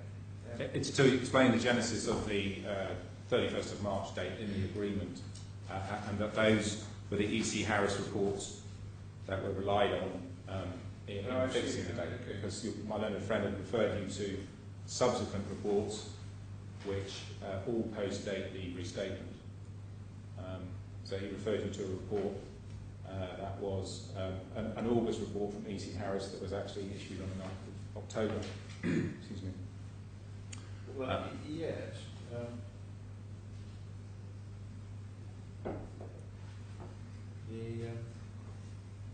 The Hill International report is August, isn't it? That's the evidence of Mr. Al-Mahari. As I say, it's unclear. Well, it's not his evidence. It's a briefing paper prepared by... I'm not sure it's dated, Your Honour. Sorry? I'm not sure it's... So you think I'm wrong about saying it's August? Well, no, there is. I mean, to be fair, there is a meeting invitation sent before, I think, on the 5th of August. Mr. Thomas were reliance upon this document, which contained material which predated the agreement. That's correct, Your Honour. We, in the short time available, we have not been able to determine whether we've seen this document, whether we were present in the meeting. I agree, that comes in the second statement, doesn't it? But there's some other... This stuff is all over the shop. It's not easy to keep pace with this.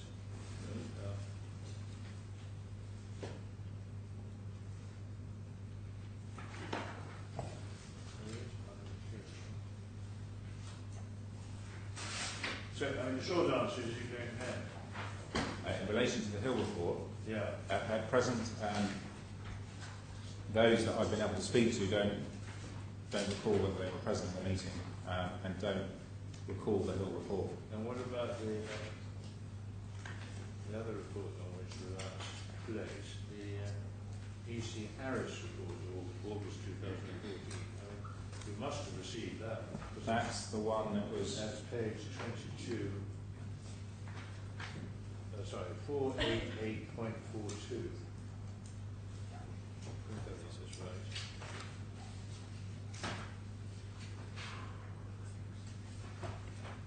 Now this is your surveyor, effectively. Page Saying 22. in August, the 31st of October is not achievable. It's kind of surprising to them.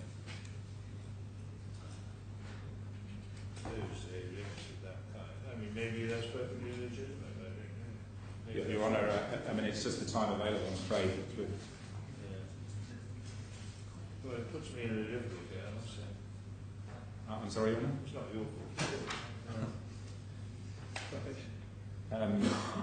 So that set the context of the development completion date of 31st of March 2015, and we do say that in the context of is there a serious issue to be tried, that there is a clear breach of those agreements. But your point is, as I understand, it doesn't matter, because It doesn't.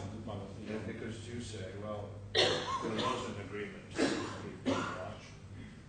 It doesn't matter whether the parties thought they could achieve it or not. If they agreed to do it, and if they failed to do it, then the event of default, if it be one, bites, and the person who's not in default can effectively hold that default over the head of the other party, so long as he doesn't elect not to terminate the contract. He can simply say, well, look, we'll see how we go.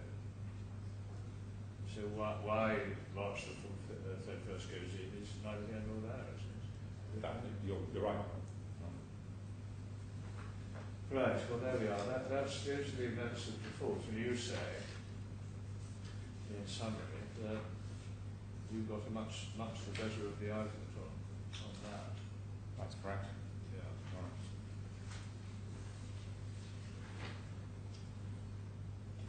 Would this, if I dealt next with quickly with the issue of good faith, and then turn to the question of damages and balance of convenience, of course. Would you want to look at a minute? Good. I picked up the nose of ghastly sort of semi-flu, so I'm not going to survive a great deal longer. Can we take a 5-minute break? Okay? Of course. Thank you very much.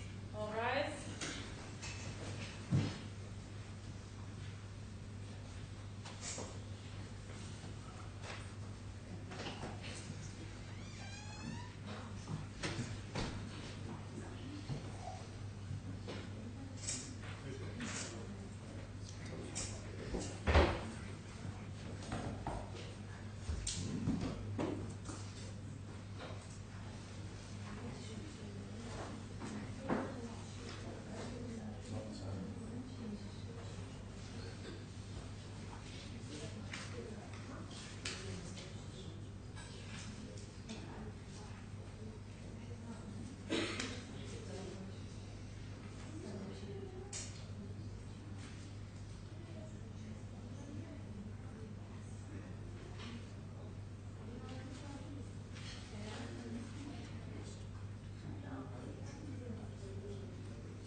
So if I now turn to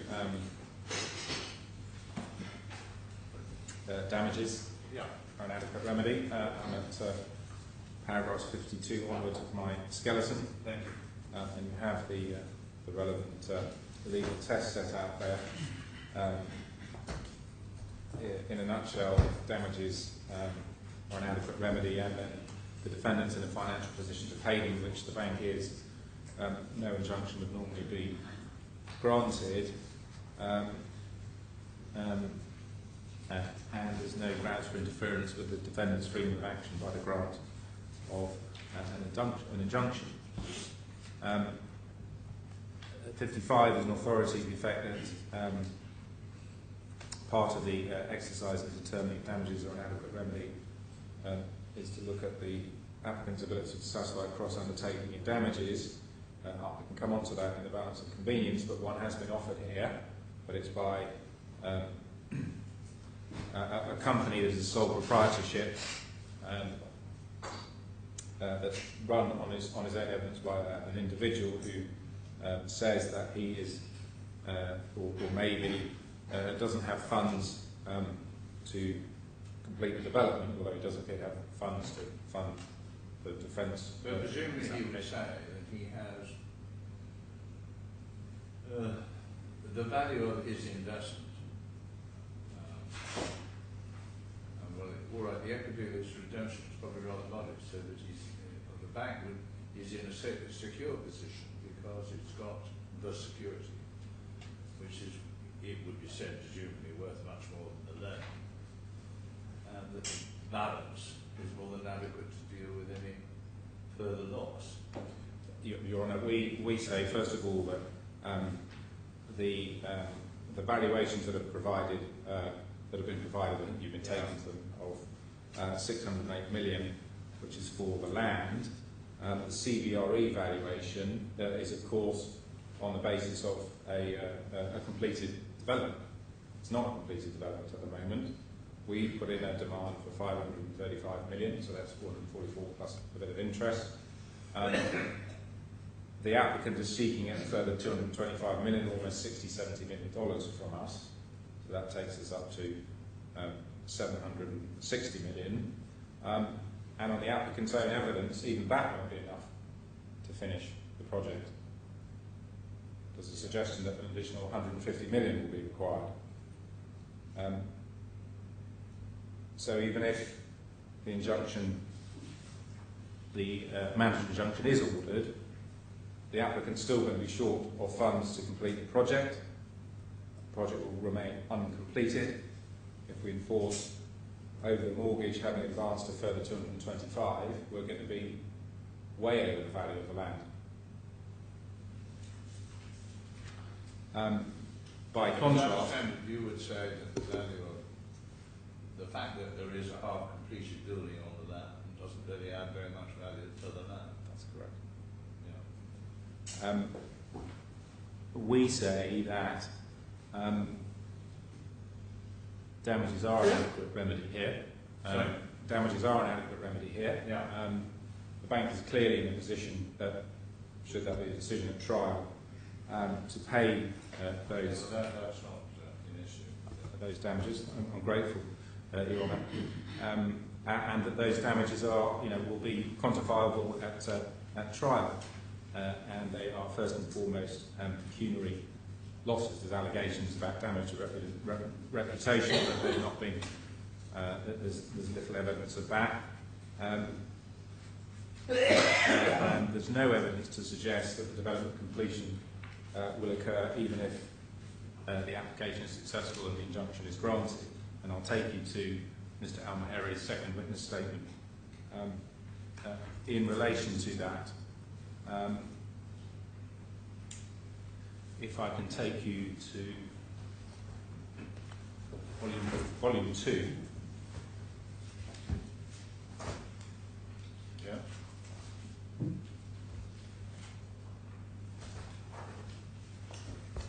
4A. Yeah.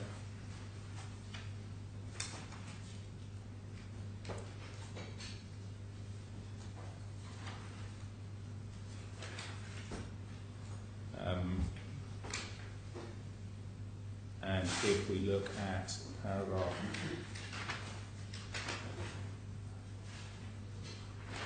45, which is on 488.13.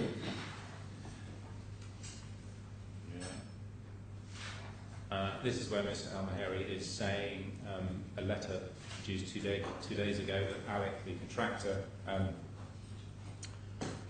has apparently confirmed it will be mobilised if the available commitment is reinstated. Second paragraph, Alec does not require the estimated additional finance of 150 million to be put in place. But Mr. Al-Mahari then goes on to say, while the additional funds may be required in the future to secure completion of the project. So it's clear that additional funds, as the E.C. Harris report identified some time ago, will still be required to complete the project, even if the mandatory injunction is granted.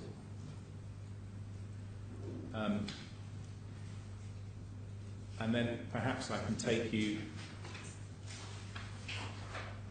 to paragraph 64.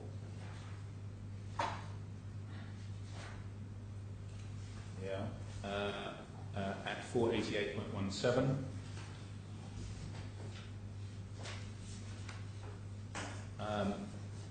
Just to put this in context, of paragraph 63, Mr. Al-Mahari has been talking about the loan, the DAS loan account being classified by the UAE Central Bank.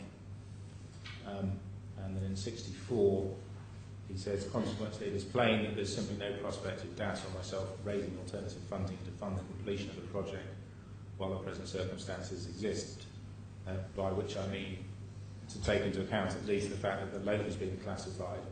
Even if this were not to be the case, I believe that securing alternative funding would be impossible.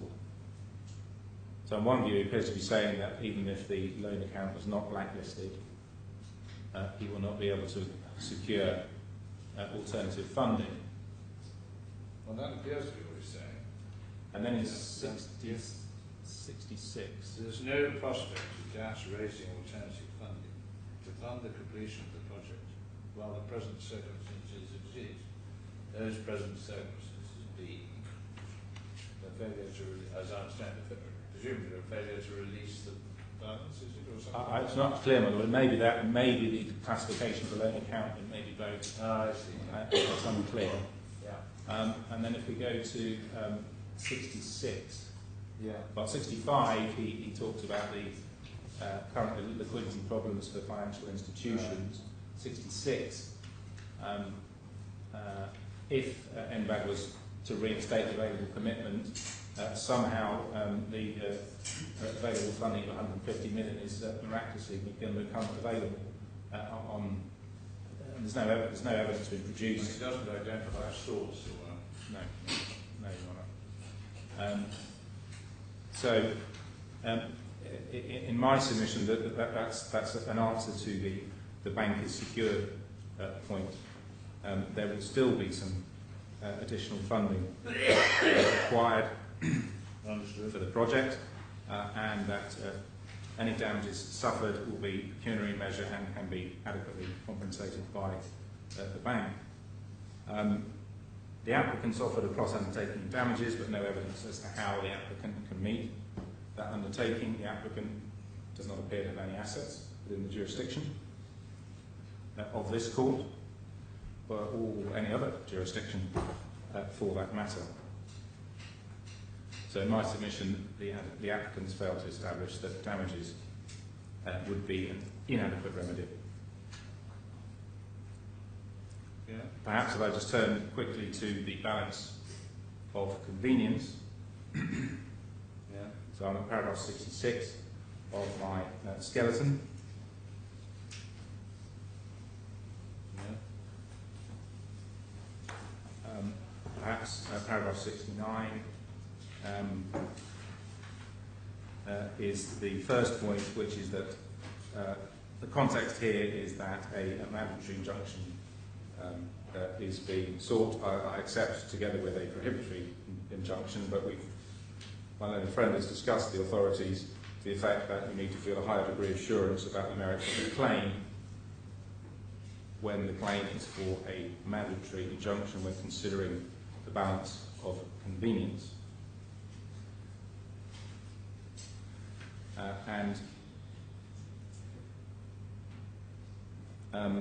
There is a quote from Lord Hoffman to the effect that the court should be reluctant to grant the injunction unless it is first satisfied that the chances that it will turn out to have been wrongly granted are low.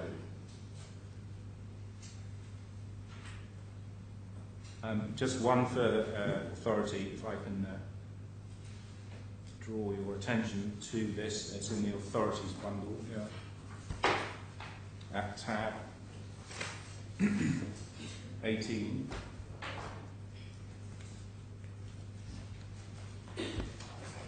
Yeah. A case called Lockervale.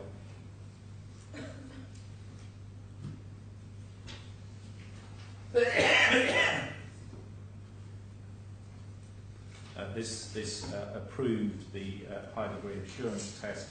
The point I wish to draw your attention to is at page 148.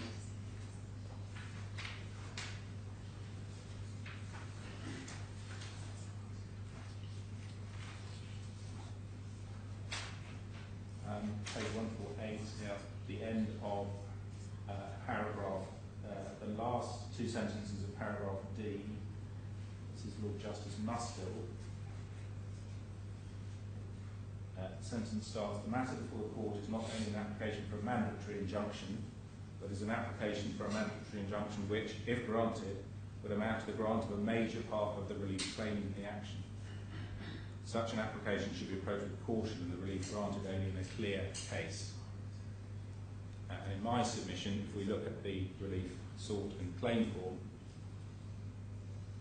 if the application is granted today, that will amount to the grant of a major part of the relief claimed, if not the entire part of the relief claimed. And in such a case, the court should approach an application with caution and grant relief only in a clear case. And in my submission, this is not a clear case.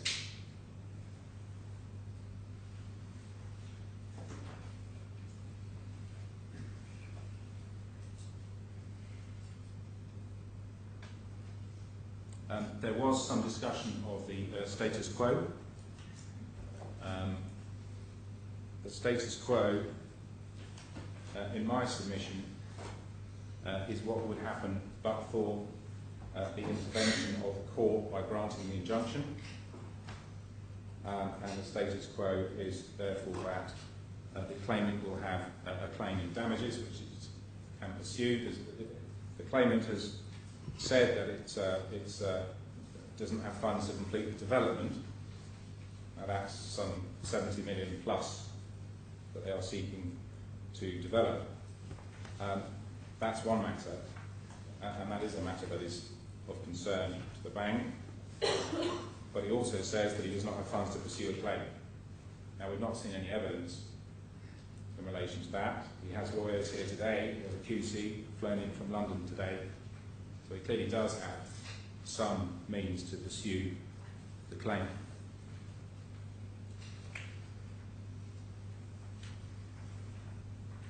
And in my submission, the risk of irremediable damage to the bank is clear in circumstances where the applicant is seeking an order that the respondent make available the sum of 225 million dirhams, approximately $70 million, to borrower who's in default under the agreement, and in respect of a project for which, even if those funds were made available, will not lead to the completion of the project.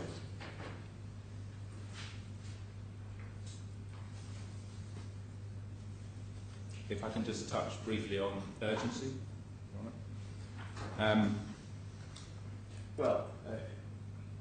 So far as it's we've got relevant. Matter inter partes in effect, so what's called the Well, it's in the context of balance of convenience, Your Honour. Yeah. And perhaps I should draw your attention to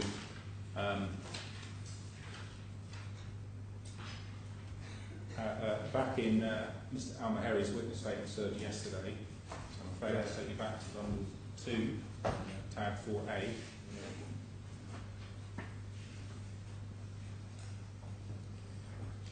page 488.14.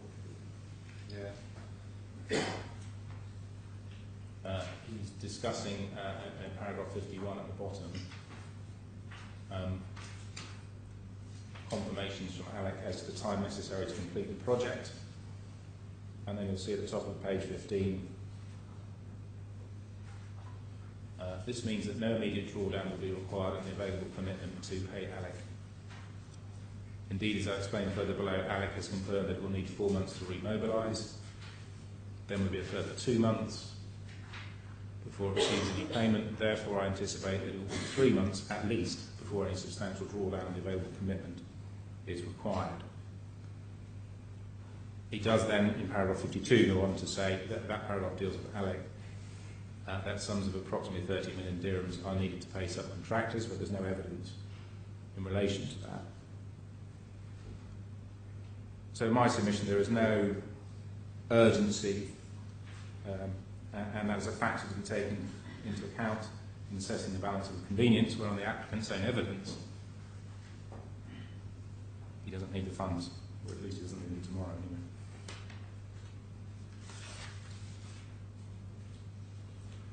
Just a couple of further points, Your Honour, on balance of convenience. We say, for the reasons that I've articulated, that the proposed injunction will not serve the purpose of, one, either completing the project, and in fact, two, it will only increase the applicant's indebtedness to the bank.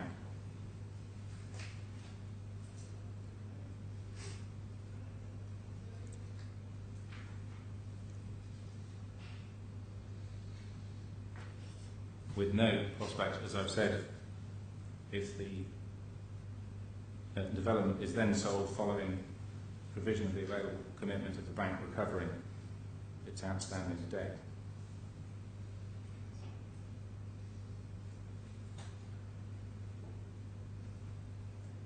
So in my submission, given that damages would be an adequate remedy if the applicant succeeds at trial and the respondent is fully able to pay those damages, the risk of injustice to the respondent if it's forced to commit further monies to finance the project that has no prospects of success is far greater than in any risk of injustice to the applicant if the injunction is not granted. And indeed we would say it's only going to make the situation worse.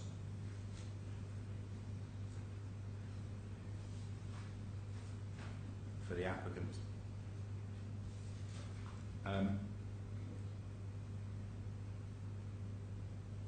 One final point in relation to the alleged insolvency of the applicant. We have no evidence before the court as to the assets of the applicant. We have assertions that he doesn't have any funds to fund the development. As I said, that's obviously a concern. Because of the sale required. The counter assertion that he doesn't have any funds to bring the claim. Now, as I've said, we've seen no evidence of that, and he has lawyers here today.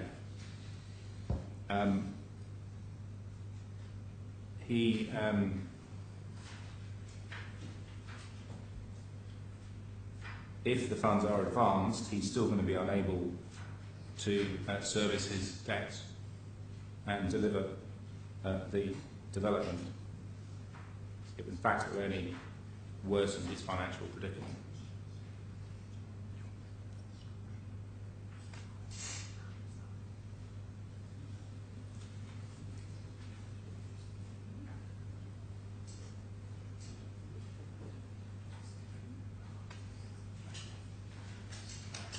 You're on one second, if I can just take some instructions.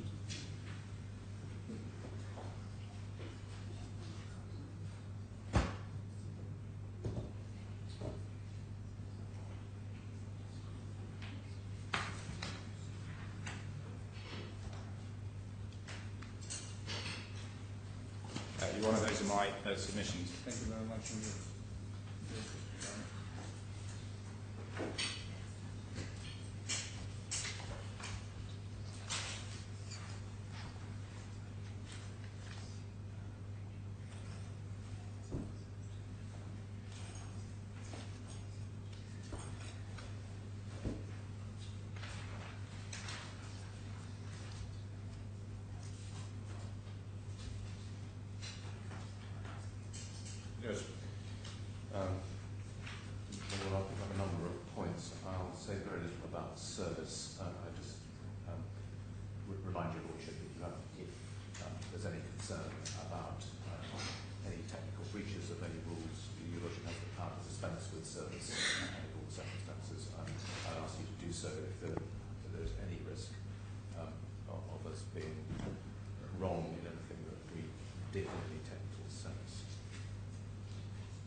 can I then next turn to the point about the mortgage, point that was made about you can apply for a stay. And I think there are two things to distinguish in relation to that. There are two actions that are being talked about here. One is the execution process under the mortgage law, under which is what I would describe as an unstoppable process. I hope I made it clear. I mean, it's unstoppable once it's started. And you can see that from the mortgage law itself. There's no possibility there to apply for a stay. What it says is you can apply for a postponement of 60 days in certain circumstances. I think if you show hardship or that it's oppressive, you can get 60 days delay. But it says once only. Your Lordship might just like to go back to that. It's in Bundle 8 at tab 4. So bundle. But I'm sorry, the authorities bundle. Yeah. Tab 4. Yeah. And it's page 8.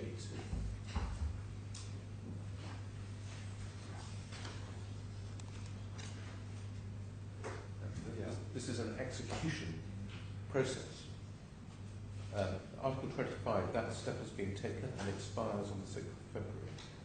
Article 26 is the execution judge shall, upon request of the mortgagee, order an attachment so that it can be sold by public auction.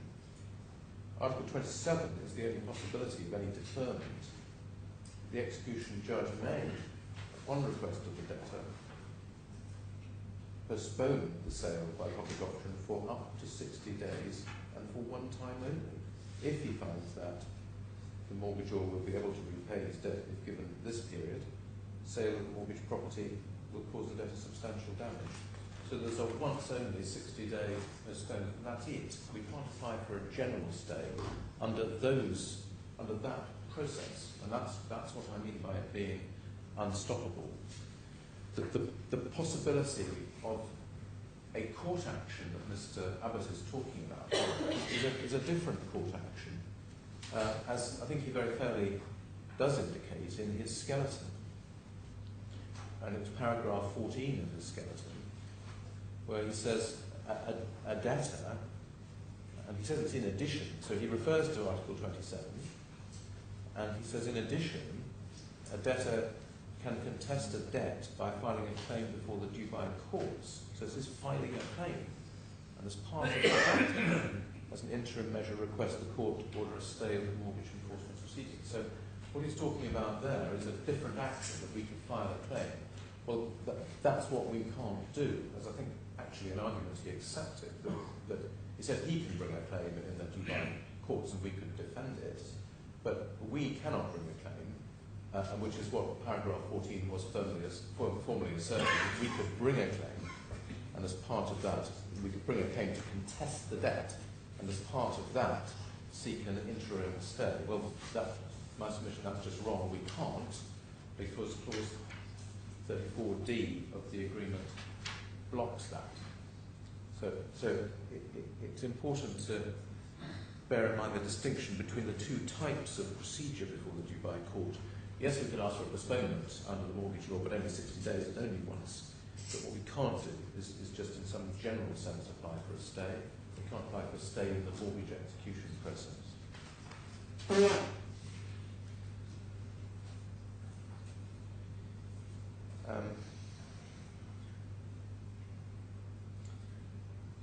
In relation to enforcement, a point was made about an order having to be a final order before there could be enforcement in Dubai, and your Lordship indicated that I should give us some assistance on that. In my submission, the words final and executable order in Article 7 simply mean that the order has been finalised. So I'm not sure what all the procedures will be, but if it needs a stamp on it, but it's got that stamp on it, but it's been through whatever processes that it has to go through for it to become actually an order of the court. But it's manifest in my submission that interim orders can be enforced because it's accepted, for example, that moreover injunctions can be enforced in Dubai.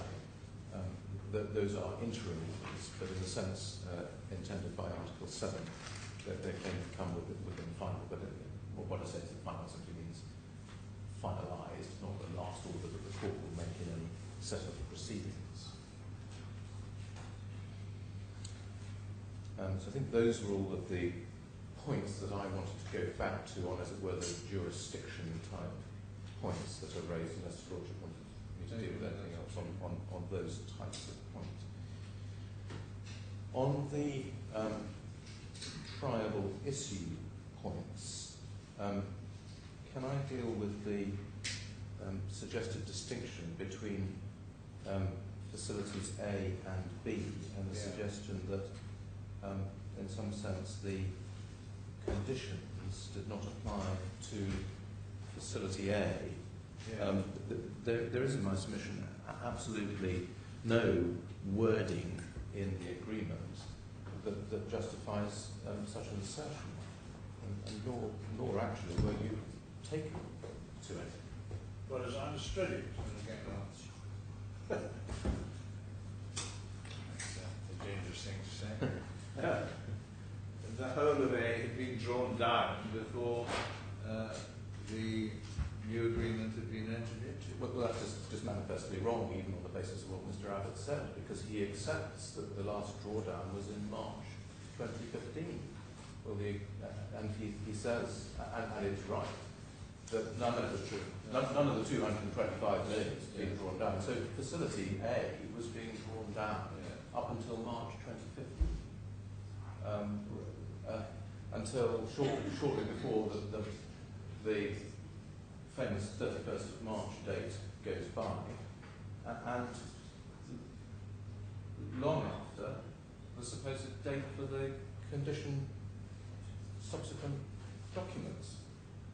So you're not shown any words in the agreements that justify the distinction.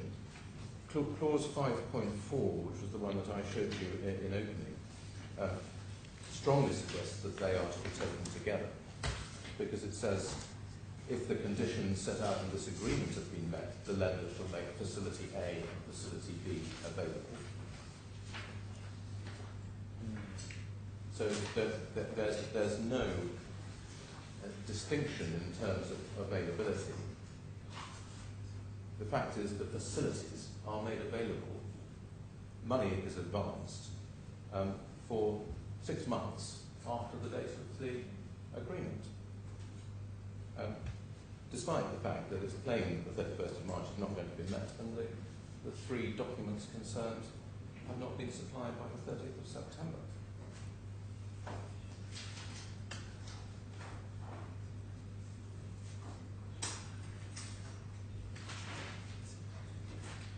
Can I next deal with the suggestion that clause 5.3... Where does that take you? Yeah. That seems right. Yeah, they've drawn down money, and then March comes along, and I can't remember the precise date, but they start far-off letters saying, now look, complied with the conditions subsequent, and you have failed to complete the building by March 31st, or you're about to fail to do so. That is a potential event of default. We reserve all our rights, and they keep writing saying that. So no waiver, no election as well. So where does it get you? It bites on A as well as B. It's the same point, isn't it? It gets me to this point that it has to be to be an event of default. The default has got to be capable of remedy. Ah, that's the construction point. Yes. Yeah. Yes. I mean that's where it gets. And if you're right, the failure to complete by March 31st was never and could never be an event of default, which is slightly surprising in construction of this contract.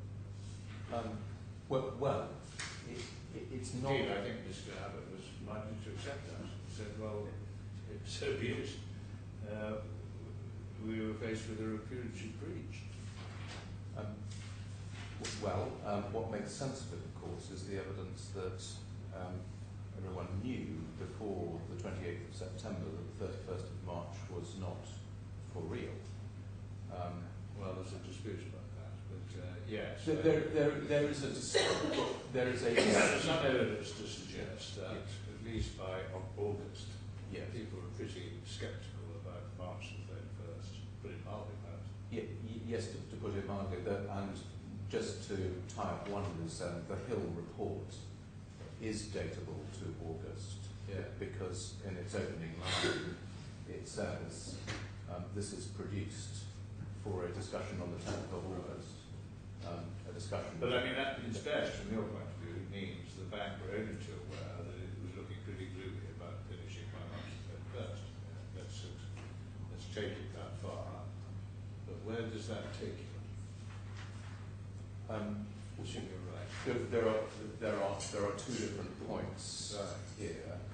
One is the point of construction, that of course there cannot be an event of default unless the breach can be remedied, and there has been a notice requiring its remedy. Correct. Now, what is the position in relation to the 31st of March date? Could it be remedied? Well, you have to ask, when does it have to be remedied? When do you have to start remedying it? Well, the sense of it is that you don't have to start until March April the 1st. Well, it doesn't really make any sense that you have to start remedying it until you're given notice to remedy, and that doesn't happen until the 3rd of April. It doesn't even happen then. But that's the construction issue. The knowledge point goes to good faith in my submission. The point that we make is that we have a good arguable case. But supposing they'd shouted foul much earlier, say on September the 30th, what difference would it have made? Why is it bad faith to at least sort of allow your client to at least try and resolve the problem and see how he gets on, rather than pull the plug on him on the September the 30th, on October the 1st? The bad faith we say is because we say, and we have assumed for these purposes we're right, and the question is arguable, is that there was knowledge in the defendants before or at 28th of September that the 31st of March could not be achieved. Okay. So at the moment they make the agreement, they know that that obligation will not be complied with. Yeah. And so I would then say that it is not performing the what's the act of bad faith? Entering into the agreement? No, the act of bad faith would be to rely upon failure to complete by the 31st of March as an event of default. Even if you wait until the 31st of March? Well, yes, because the point would be that you know from the beginning, you enter the contract knowing that apparent obligation will not be complied with. So what you do is you shout, now come on, build this thing, it's now March the 31st, get on with it. We're reserving our rights, but of course our rights such as they will fall away if you finish it in time to satisfy us. Why is that bad faith? But that's not the bad faith with respect. The bad faith would be in relying on the failure, and so that's the bad faith. Well, the bad faith is not holding it over his head. But can I deal with the holding it over his head? I mean, you have to be careful on the facts. I mean, the earliest document that you're taken to is the 18th of March. Correct. So it's not as if, and I would accept your Lordship's point, if we started to find letters the 1st of October, 1st of November, 1st of December, saying, if you didn't complete, we'll see how we're going, speed up. It may be that we'll testify, but we're reserving our rights. That's not what happens at all. There's no complaint about the failure to meet the March date at all until the first vague reference on the 18th of March. Right. So it's nearly 6 months before they say anything about it at all. And at that point, all they say, and it's bundle 1, page 340,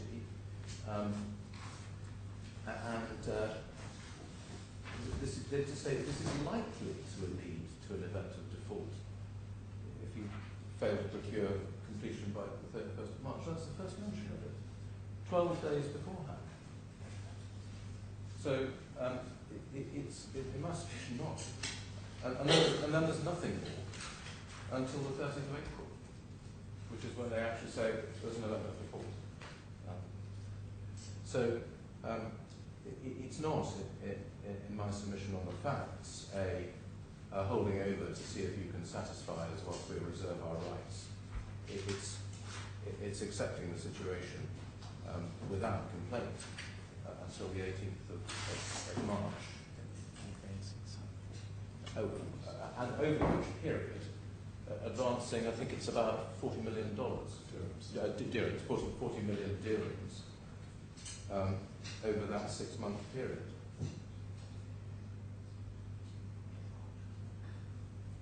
From Facility A.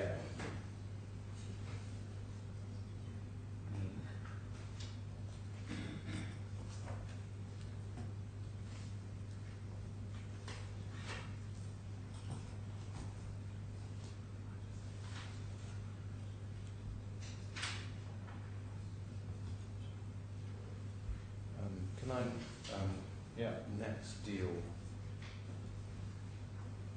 with the other point of construction that's emerged, and that is the point about clause 5.3b being in some way different and it being a separate kind of event of default.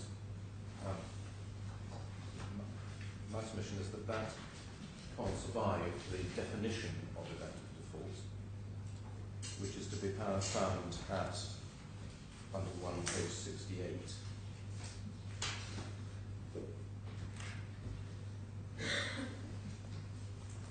Which is that events of defaults are any event or circumstance specified as such in clause 23 events of default. So all events of default are channeled through clause 23. And so a clause 5.3 comes under other obligations under the facility agreements and fights on the Schedule 2 obligations as much as it does anything else.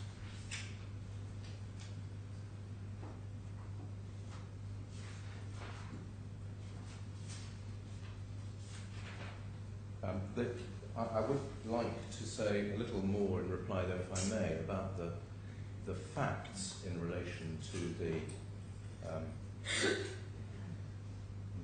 Schedule 2 documents. I mean, if we write about the question of construction, then again, one doesn't need to look at the facts in any detail because they are not provided by the 30th of September and only complained about on the 30th of April 2015, by which time nothing can be done about it. But actually on the facts, what appears to have happened is that there's been an election by the respondent to receive something different from what is stated in the agreement itself. And that's really what appears to be the effect of Ms. Shocker's evidence. It may be worth looking again at what she says in her statement in Bundle 3 at 707, paragraph 27.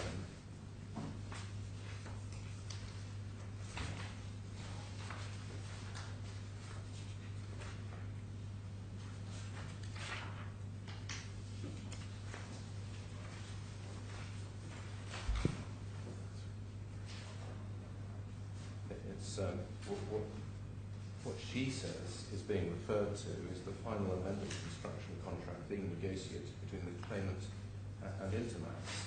So that's what was wanted. Well, if that was being negotiated, it really doesn't make any sense to expect to have that by the 30th of September. Indeed, she later refers to it as being negotiated in 2014 and 2015. Paragraph 31.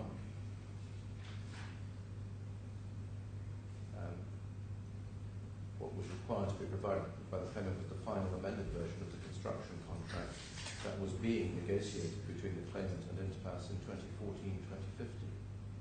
So, if that's right, there cannot have been any real expectation that was going to be supplied by the 30th of September. And then the other two, she then sees as parasitic upon that. So it's seen by Ms. Shocker as an ongoing process through all the months that followed 2014 and 2015. And indeed, I think that's can be seen that there's a measure of agreement between the parties that this was an ongoing process to deal with the conditions subsequent documents over a period of months. That's what Mr. Al-Mahiri says in his second witness statement as well. If I could just take you to a section of that we haven't looked at, but I think is very much on the same lines as what Mr. Commissioner is saying. I showed you one aspect of it because I thought it was the key point, but if we perhaps look at the context, it's paragraph 28 and following of his second statement, 488.10, 488.9, that's right, 28 and following.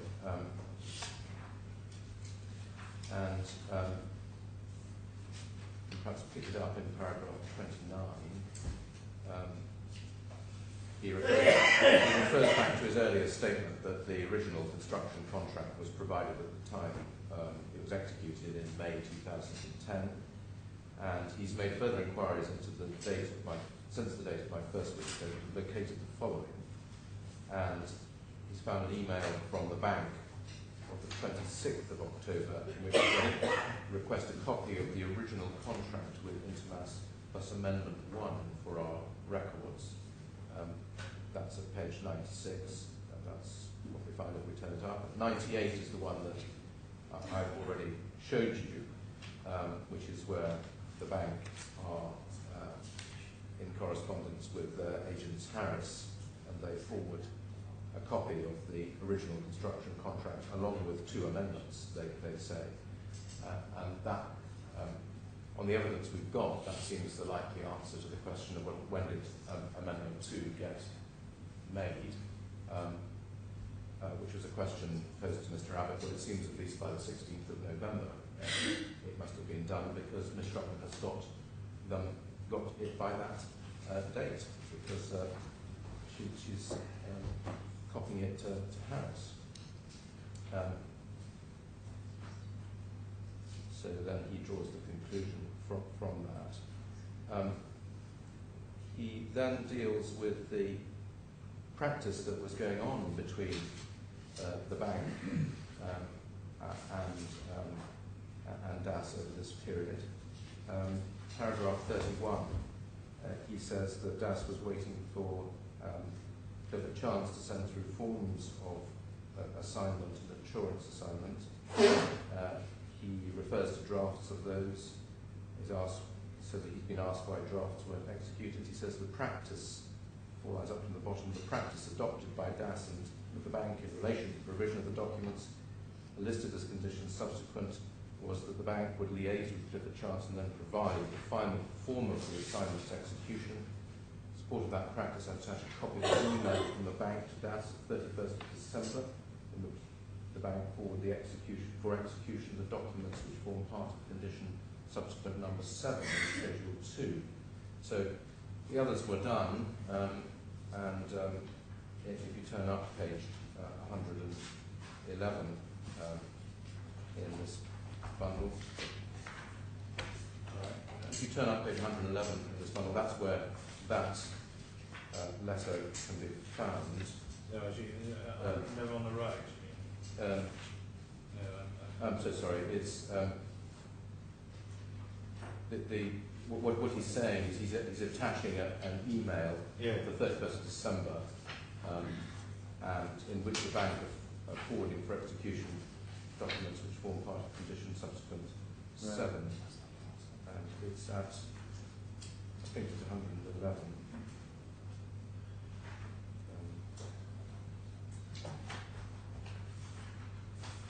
That's 111 in the bottom right-hand corner. Check what it said to me. So you can see there at 111 what's happening is Miss Shocker. no, I'm not seeing it. Oh, sorry. What bundle are you in? I'm in the exhibits to Mr. Al-Mahiri's second statement, which I've got separately. It's behind tab 4B. I've got the exhibits and they're in our 4B. Yes. You say 111 on that exhibit. 111 bottom right-hand corner. I've got it. So here we have Ms. Shocker sending through the execution versions of the following documents, and that's further 6 further documents that are required under Schedule 2.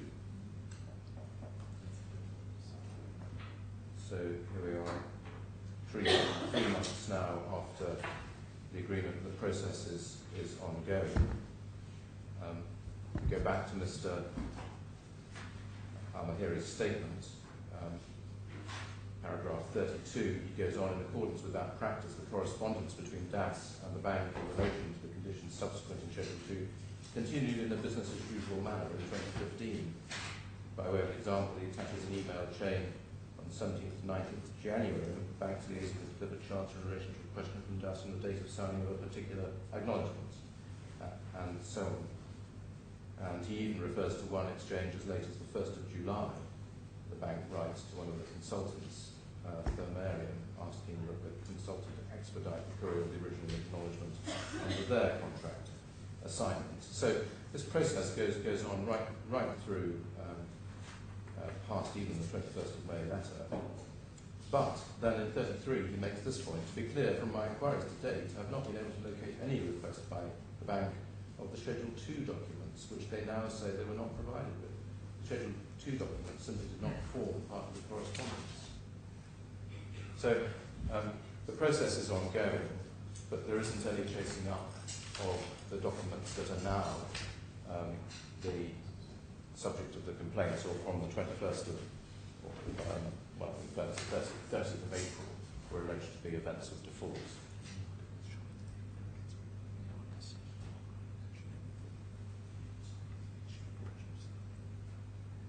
And it's perhaps possible to understand why. It's because Ms. Shocker is expecting something different. She's expecting some new contract to be negotiated, or an amended contract to be negotiated, and for that to be supplied. And she thinks that's been negotiated in 2014, 2015. And that, I think, that probably explains why it is that there's no complaint and no chasing the 3 Schedule 2 documents that are relied upon as events of default. Really, actually, quite suddenly, on the 30th of April, 2015. So there isn't a reservation of position about these 3 documents. It isn't well, see how you go, see if you can get them done soon. We'll just reserve our position. That's just not being done at all. And really not being taken to any documents in which that happens. Mr. Abbott said, of course, there were conversations, but there's no evidence of that put before you, where these 3 documents were chased and said there would be events of default if they weren't produced.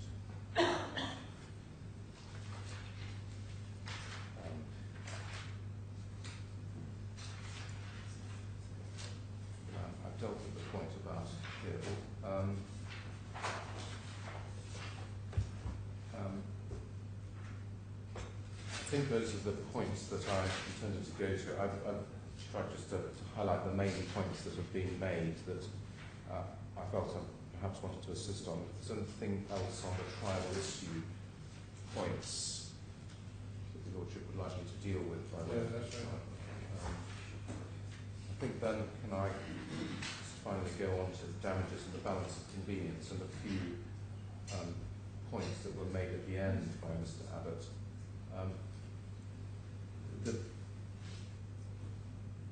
He refers to the valuations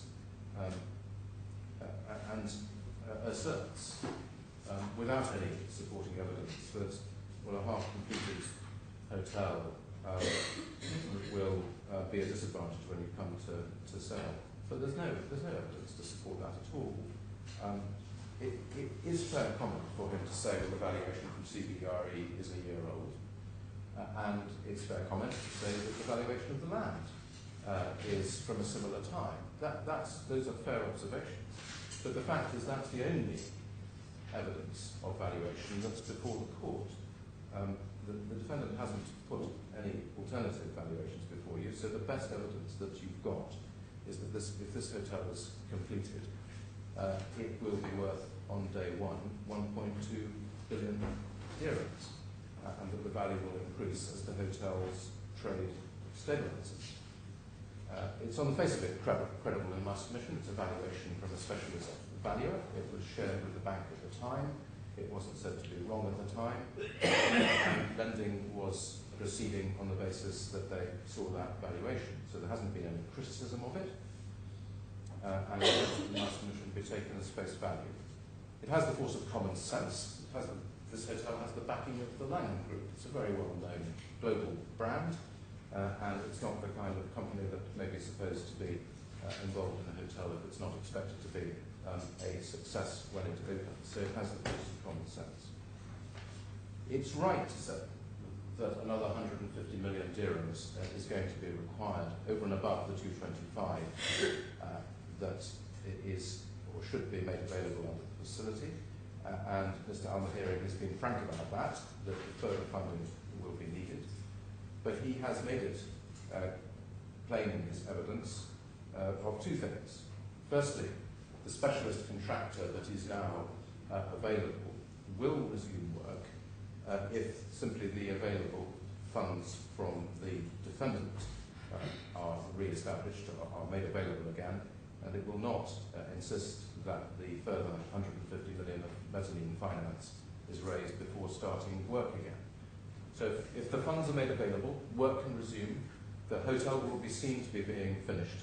And as Mr. Al-Mahiri says, and this is the second important point, the first point is the contractor is still there. The second point is that he says that he stands then a much better chance of securing the mezzanine finance to complete the development. And that makes sense, given that the quality of the hotel, the management contract, and the specialist contractor proceeding and being seen to be proceeding. The hotel essentially is not half complete. It's in the evidence somewhere. I couldn't put my hand on it just now, but I think it's somewhere at the highest 70%, 80% complete, something like that.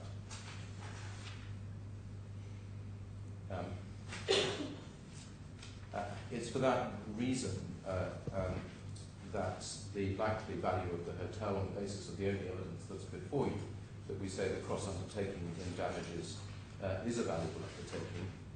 It's likely to, the value of the hotel on completion is likely to far exceed any damages that the respondent could possibly suffer if we are eventually shown to be wrong. As to funds to support a claim, I took instructions on that. It's not in evidence, but I can say to the court on instructions that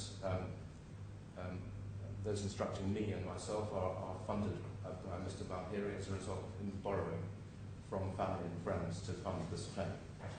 This is a somewhat desperate situation for him, and he's explained what the likely consequences are if the bank is not restrained from the course of action upon which it seems to be set. So that's why he has taken an undesirable, even extreme measure of borrowing so that he can fund representation for this court. This matter is urgent with respect to Mr. Abbott because the 30-day legal notice expires on the 6th of February. So on the 6th of, so the 7th of February, we could place an application to the execution court to activate the auction sale process.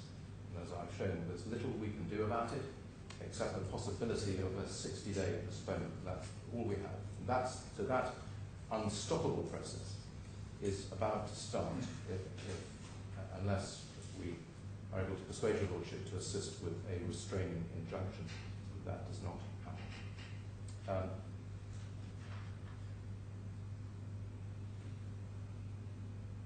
And then I think the other points that were made really were ancillary to those that I've already dealt with different aspects of the same point. Just check Mr. Deckles.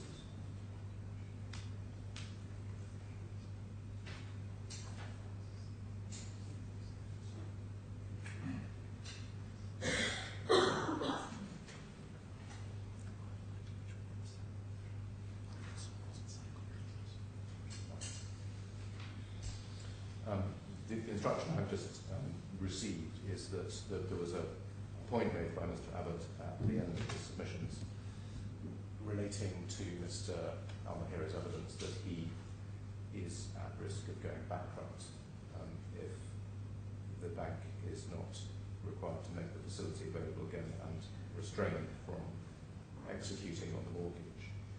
Mr. Abbott said, well, there's no statements of assets and liabilities from Mr. Al-Mahiri. If the report requires such a statement, then such could be provided and could be provided in short order, and I'm instructed to offer that if that's something that the court requires or would be comforted by. Thank you. Unless I can assist you further. Sure you can. Your Honour, I just have 3 short points if you'll permit. Not really. Unless there's something that well, completely by surprise. Fair enough. The key point is in relation to my learned friend's assertion that there's nothing they can do in the Dubai courts to stop the mortgage process. Right. My learned friend is correct that the action that will be taken in the Dubai courts to stay the mortgage process would be a new action. But of course that would be an action in relation to rights in rem over property, over which the Dubai courts have mandatory jurisdiction. My learned friend was seeking to say he's not allowed to do that under the terms of the facility agreement. But the Dubai courts have mandatory jurisdiction over those proceedings. So in my submission, that is something that we can do. And my other 2 points were there was a discussion about no previous warnings. There is evidence from Mr. Sockham. There have been discussions prior to March in relation to the alleged defaults. And finally, in relation to the points just made by a friend, there is evidence that ALEC, the new contractor, are not able to provide a performance bond, and there is authority that sympathy is not a ground for granting an injunction. Those are my points. Your Honour. Thank you.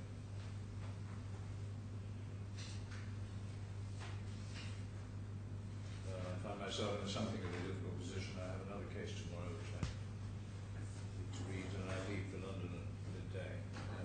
So I'm going to try and give a extemporary judgment, which with the material that we have before us is something of an ambitious project, but I would welcome your patience for that. Maybe from time to time your help.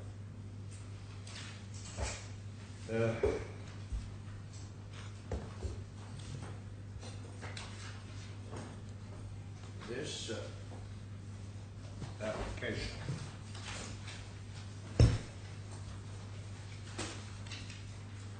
dated the 18th of January 2016 is an application by the claimant in these proceedings, Das Real Estate, which is owned and represented by Mr.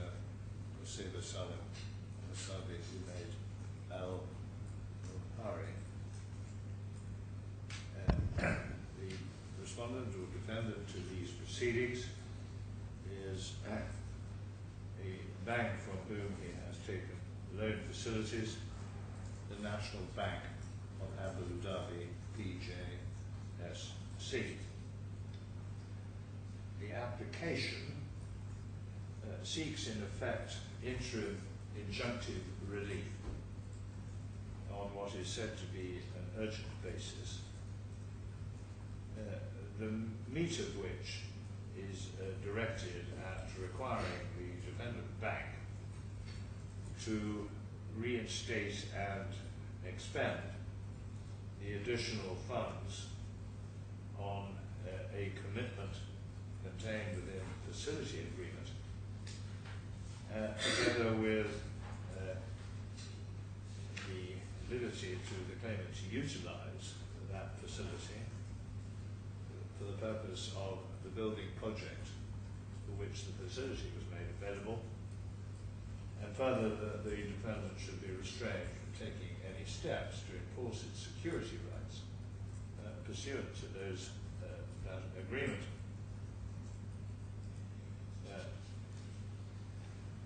The dispute goes back almost predictably to a contract dated in 2008, whereby the claimant entered into a facility agreement with the National Bank of Abu Dhabi, which bank committed itself to provide funding of 708 million dirhams.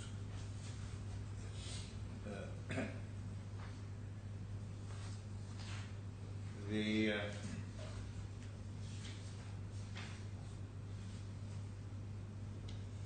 funding was to be directed at construction of a property, of a building on plot 31 on the crescent of the Palm Jumeirah, which was owned by Mr. Al-Mahiri. Originally, the plan was to construct a 5-star hotel together with a building plot, with an apartment building. But the financial process soon intervened. And in 2010, the development was revived, but this time as a hotel only. And on the 28th of February 2010, by way of the First Amendment, the facility agreement was concluded on the basis of a reduced commitment by the Abu Dhabi Bank of 444 million dirhams. In May 2010, the claimant retained Internas Engineering and Contracting Company, now called Internas, as their contractor. At that stage, the works were contemplated to be completed by May 2012. That proved to be an ambitious date. The facility agreement was amended in September 2013, but between November of 2013 and June 2014, the bank was not willing to allow drawdown because of the slow progress that was being made with the construction. In April 2014, the claimant signed a hotel management agreement with the Langham Hospitality Group.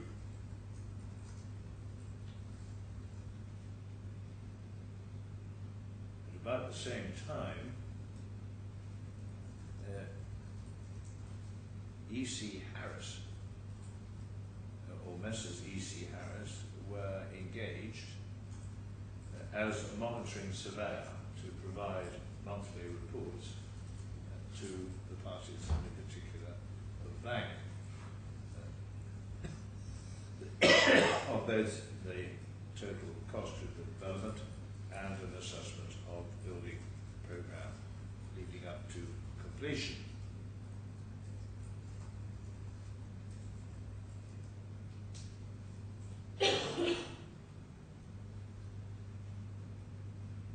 during the first half of 2014, the parties negotiated the provision of additional funding, and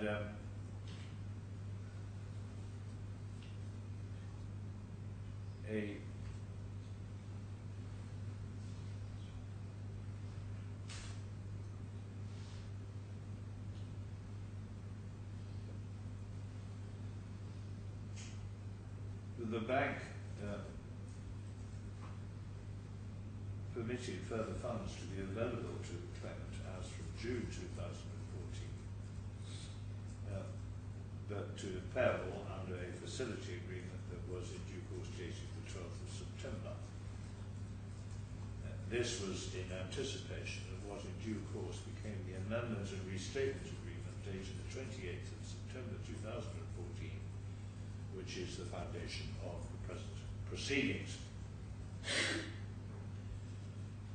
That agreement restated the facility in regard to 444 million, that's facility A, and added to it a new term loan facility, facility B, in the amount of 225 million.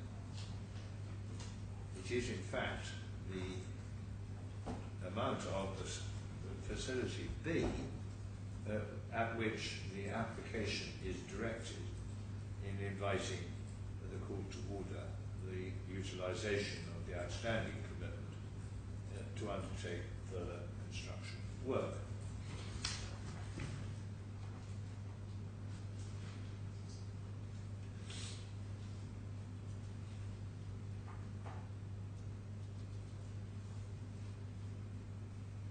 The agreement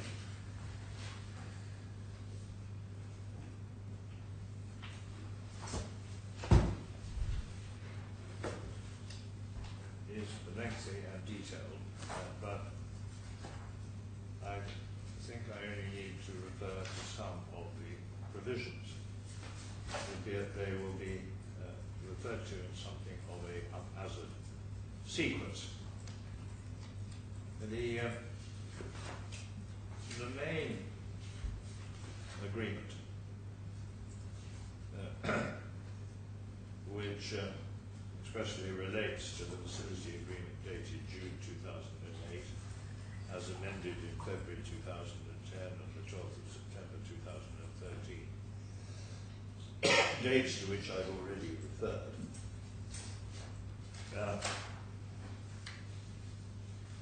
is a short substantive agreement to which various schedules are attached. The only obligation, or rather only provision which I need to refer to at this stage, is contained in in clause 5.3 under the heading Amendment, Restatement and Conditions Subsequent.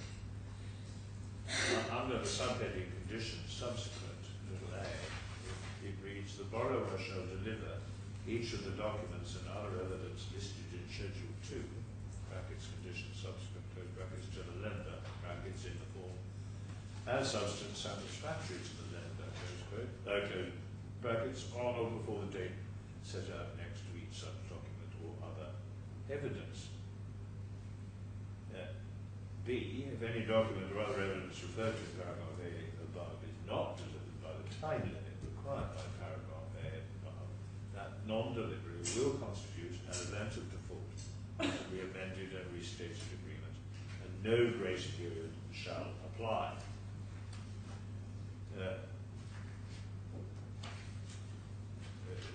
Jumping ahead, Schedule 2 contains details of the relevant conditions subsequent.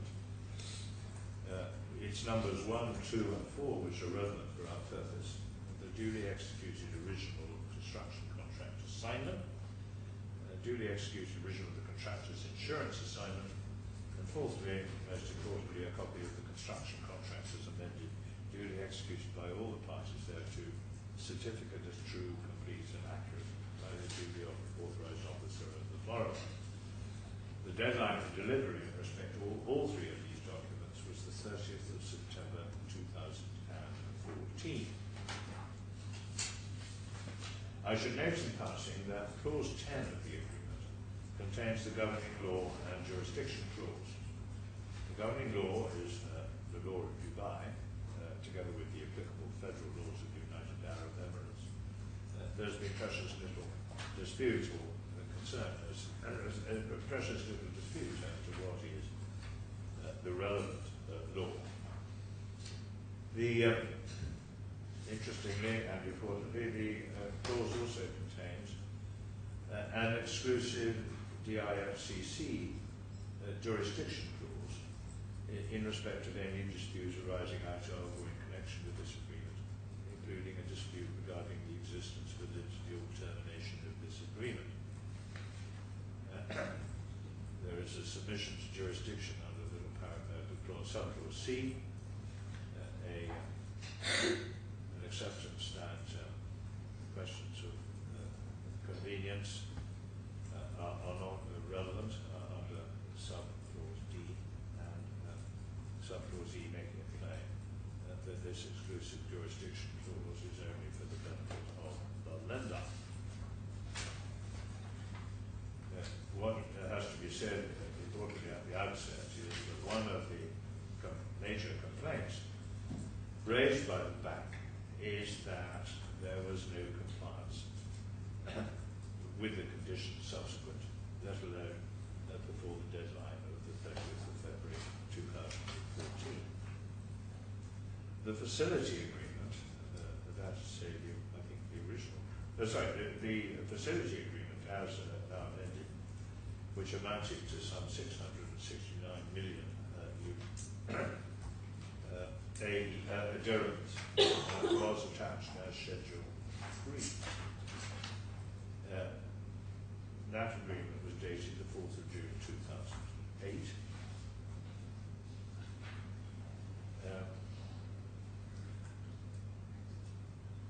That refers to the further amendments made up until the 28th of September, as already indicated.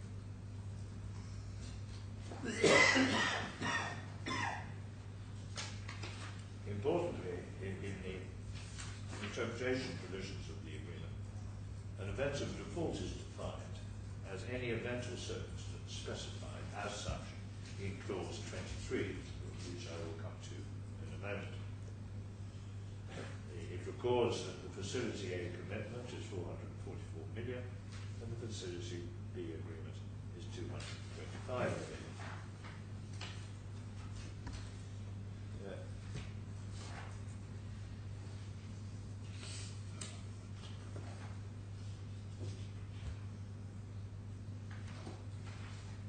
Such is repeated at clause 2, together with a reference to a facility C, which we need to concern ourselves.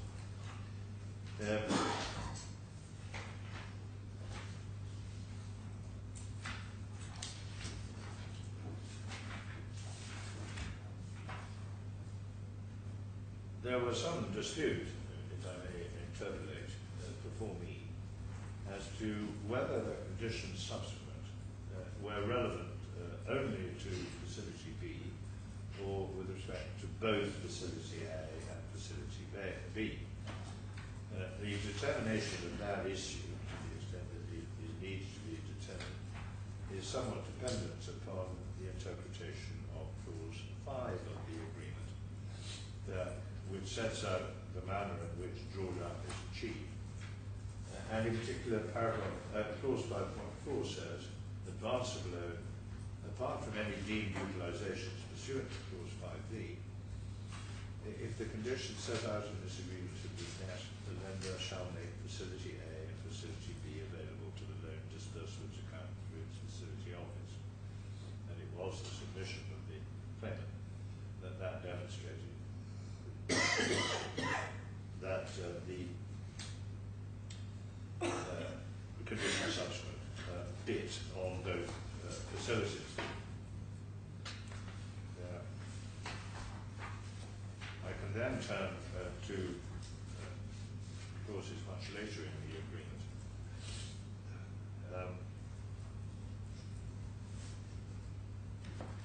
And in particular to clause 22.5, which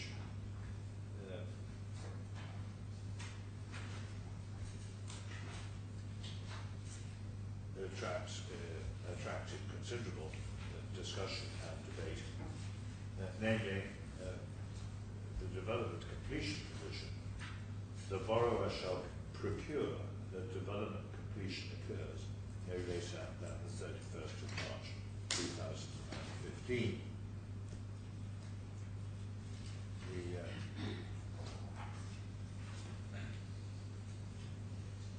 The next clause I must refer to was the clause I referred to earlier on in the agreement, namely clause 23, events of default. Each of the events or circumstances set out in clause 23 is an event of default.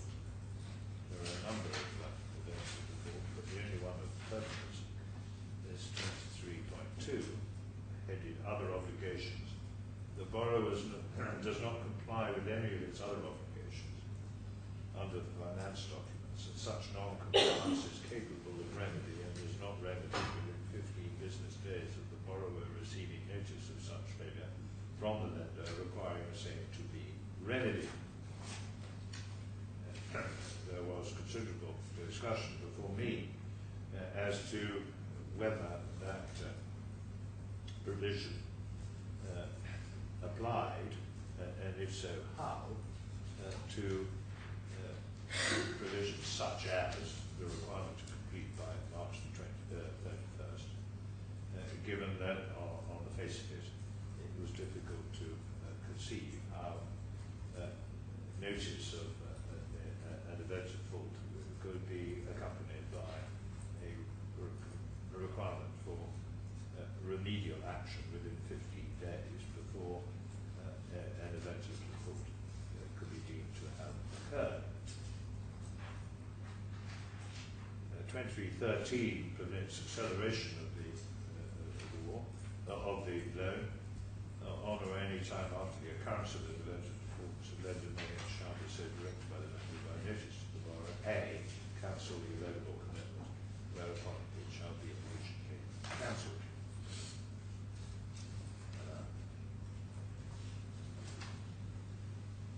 Another clause which has been much debated is clause 27.2 under the heading, general heading, notices, and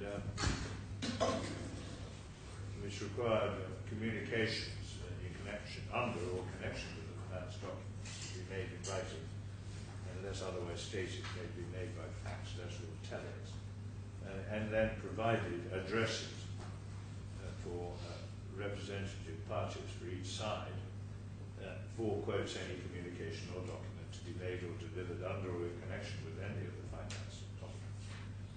And as regards the bank, the relevant person was a Mr. Thomas Longo of the corporate banking group in Abu Dhabi.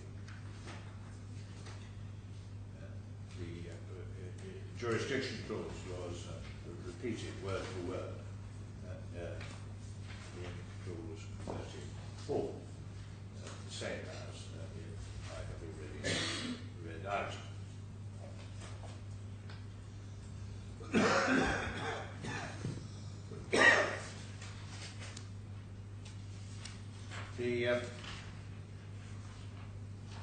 There was a threshold series of issues raised by the bank on the question of jurisdiction.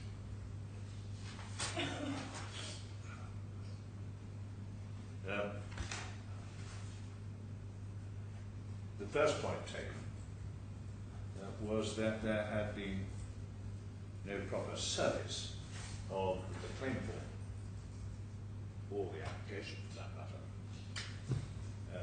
And by that was meant that the claimants had failed to comply with the provisions of our rules, which permit service out of the jurisdiction, but only on the basis that the service is accomplished in accordance with the law and rules of the country where service is undertaken. And the position of the Abu Dhabi Bank was that as a matter matter of Abu Dhabi law, the appropriate method of service was, first of all, that any document, such document to be served must be translated into Arabic, and secondly, that the service itself be accomplished by a registered or licensed process server. This was not done. It is accepted by the claimants. What they did, and I won't run through the full detail of it, they sent by letter and or fax or email, I'm not quite sure which, a notification of the claim and the application to a firm of lawyers here in Dubai who had offices elsewhere, who had from time to time been involved in the preparation of some of the agreements and had been acting in respect to various aspects of this contract on behalf of the bank, although it is not suggested that they have been authorised to accept service or have been retained in respect of these particular proceedings. That information was faxed and emailed or sent to offices in Dubai, in DIFC and in Abu Dhabi. What was also done was to take advantage, it was thought appropriately, of the service requirements contained in the contract itself for notification to Mr. Longo.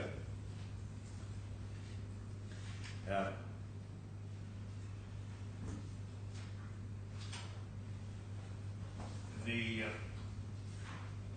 respondent's position, as I understood it, was, first of all, that whatever may have been meant by the provisions in the contract, it was not open to the parties to depart from the provisions of Abu Dhabi law as to the service of proceedings.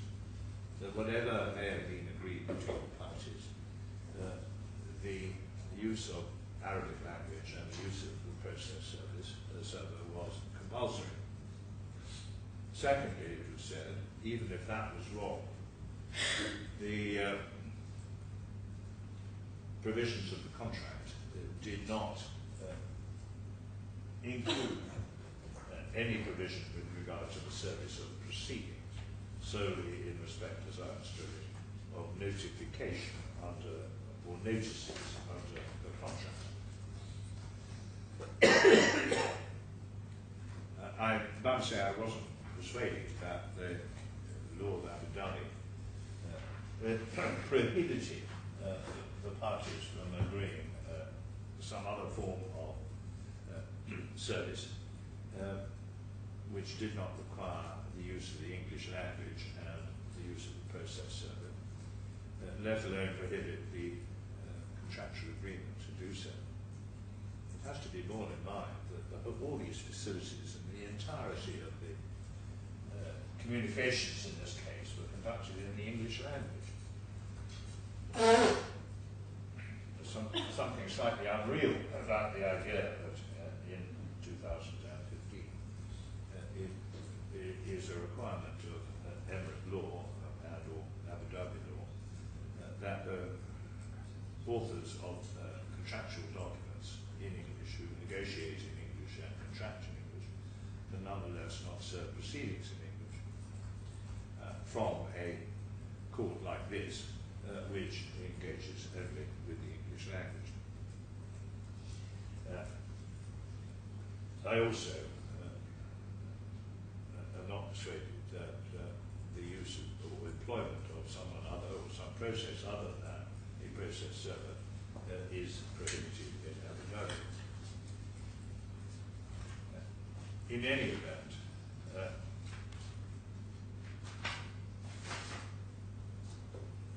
just remind me where the notice clause is, will it? It was 27. 27. 27. Thank you.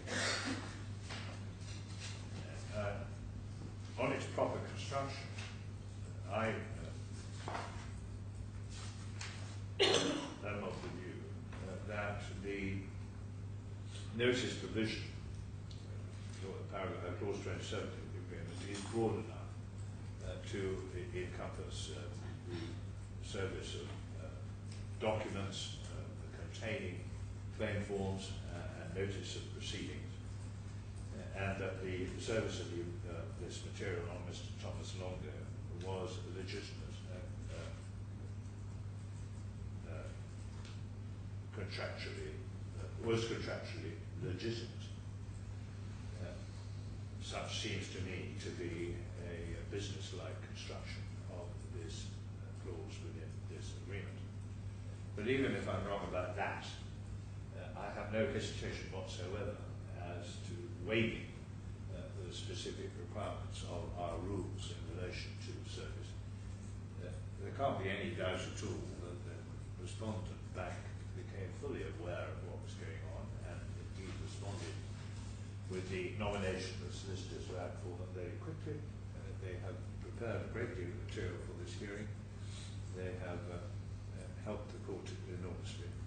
The idea that in some way they were left in some doubt as to what would be alleged against them is unreal.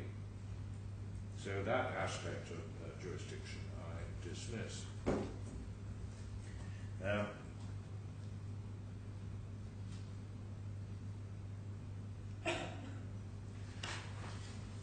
The next jurisdictional point is the reliance upon the provisions of federal law and perhaps both Abu Dhabi and Dubai law, that proceedings in rem in relation to real estate must be allocated to the courts of the place where that real estate is situated.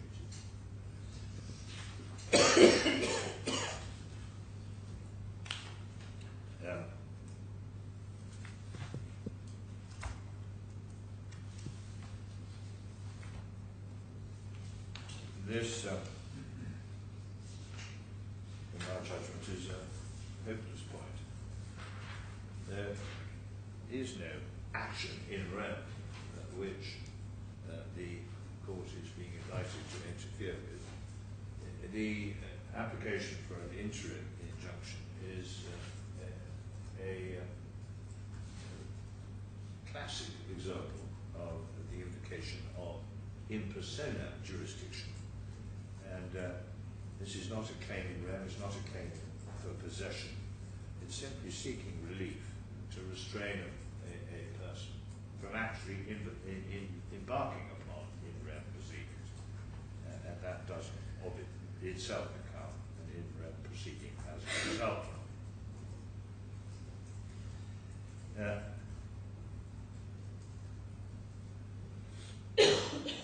The next submission in regard to jurisdiction is that to the extent that the claimants want to ask or seek for a stay of the enforcement proceedings, that the appropriate route is not by an interim injunction, but by making an application pursuant to the mortgage law, which we find in tab 4 of our bundle.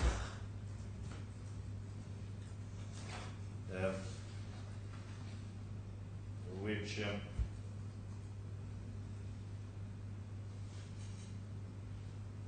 makes various provisions for execution proceedings on mortgage property, and in particular empowers the execution judge on the request of the debtor to postpone a sale by public auction after 60 days, albeit only once. Again, this seems to me to be irrelevant to the issues that are before me. We're not concerned here with execution. We're not. All we're concerned is whether this court should inhibit the defendants from invoking enforcement proceedings.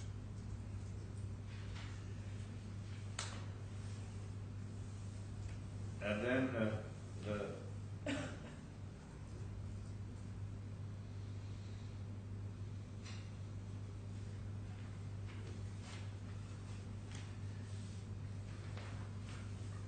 one last point, I think, on jurisdiction. Maybe two.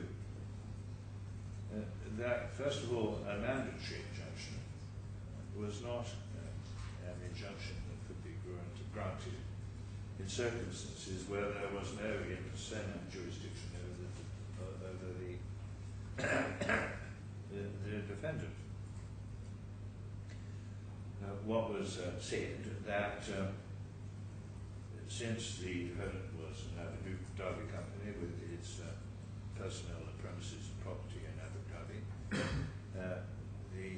there was no basis upon which this court, the DIFCC, could issue an injunction, let alone a mandatory injunction, and to expect the same to be enforced in Abu Dhabi or in Dubai or wherever the defendants might be found. This, in my judgment, is a complete misapprehension, given the exclusive jurisdiction clause that we have in this agreement, whereby the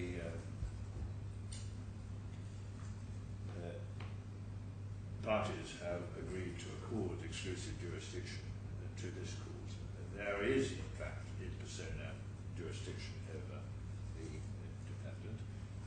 There is nothing to inhibit the reliance by the claimants upon the provisions of Law 16 of 2001 to obtain an order in the form that is being sought in this case, and then seek to execute that order in what I might call the Dubai mainland under Article 7 of the law, or indeed elsewhere in the Emirates under the various agreements that have been reached between the courts. That, again, my judgment is a bad point, and the reliance that's placed upon some learning on the topic was manifestly out of date. Accordingly, I determined that this court has jurisdiction in respect of these this application. So I turn now to a tribal issue.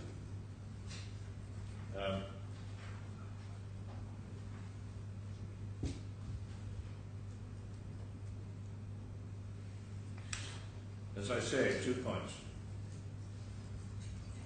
were taken by the fact in March and April 2015, which they claimed justified calling in the loan and effectively terminating the distribution of the facility, and in particular not distributing any part of Facility B. First was the failure to complete the building by March 2015, and secondly the failure to provide or comply with the conditions for the conditions subsequent.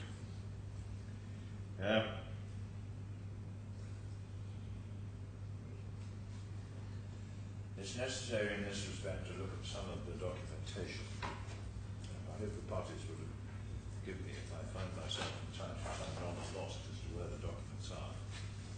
The bundles, I have to say, from time to time gave me the impression that someone had thrown the documents down the stairs and then piled them all together at random.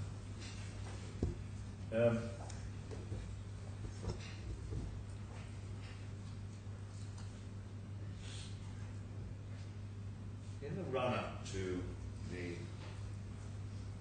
execution of the new agreement and the imposition of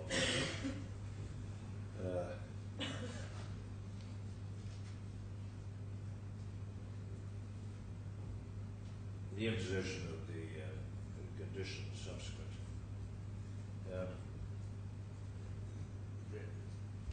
the parties had some information focusing at the moment on the completion date, as to whether that was viable or not. There is, I think, fair to say, a rather mixed bag of evidence on this topic.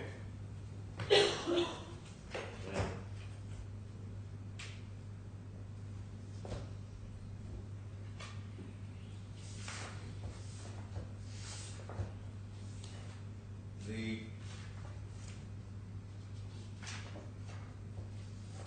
matters were brought to a head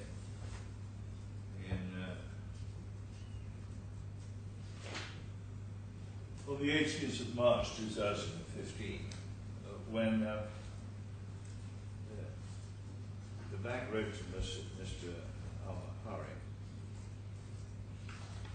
and to discuss the facility and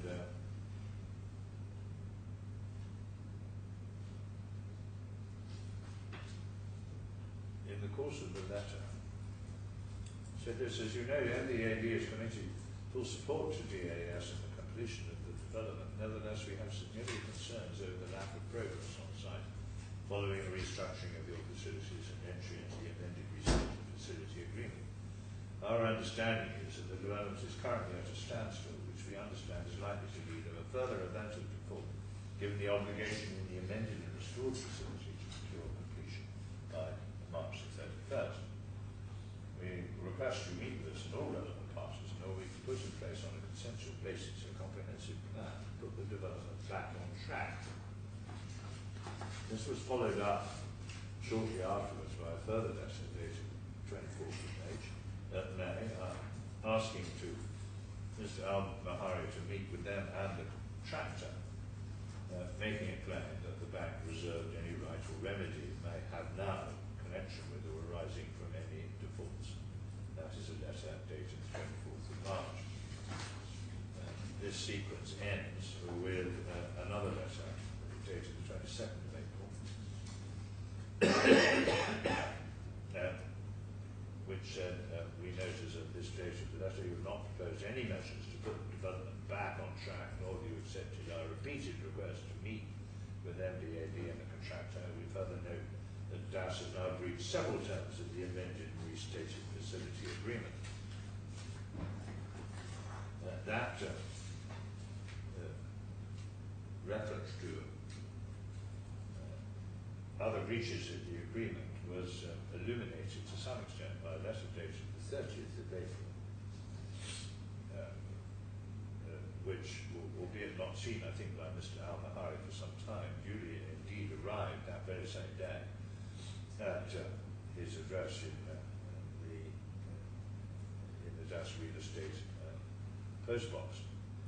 And again, having introduced matters conventionally, went on, you've requested information on the defaults that currently exist under the amended and restated facility agreement, noting your obligations under clause 21.5 of the amended and restated facility agreement. We highlight the following non-exhaustive examples. Current defaults referenced on the amended and restated facility agreement. Clause 5.3, noting in particular 5.3b in relation to the items listed in rows 1, 2 and 4 of schedule 2. That, of course, are those, of course, were the conditions subsequent, together with the 31st of March obligation. MDAD reserves any right or remedy it may have or subsequently have in connection with or arising from any default or events of default under the amended and restated facility agreement, including without limitation decrying to enforce or any part of the security granted to MDAD under or in relation to the amended and restated facility agreement. Accordingly, the parties were effectively thereafter at war. What the claimant says in relation, first of all, to the March 31st non-completion date is that the bank had been aware for some considerable time that the prospects of completing by March 2015 were, I suspect he would say, forlorn. Indeed, he's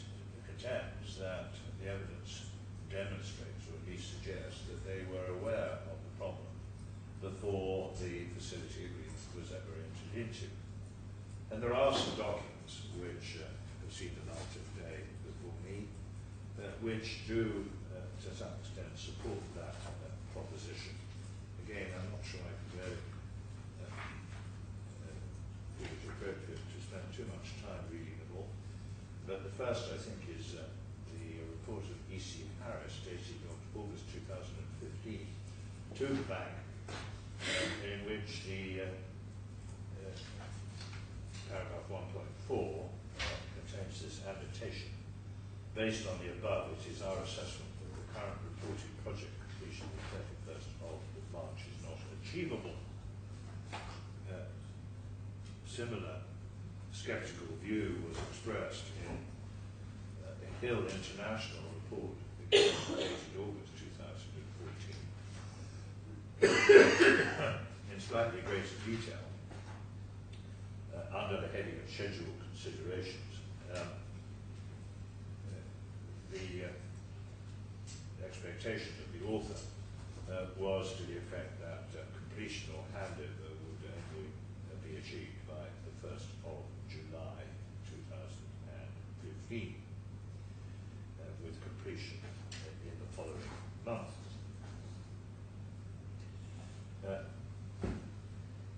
For what it's worth at this interlocutory stage, I'm disposed to accept that both parties were fully conscious that the completion date, March the 15th, which they had chosen to put into the agreement, was undeniably ambitious, if not impossible.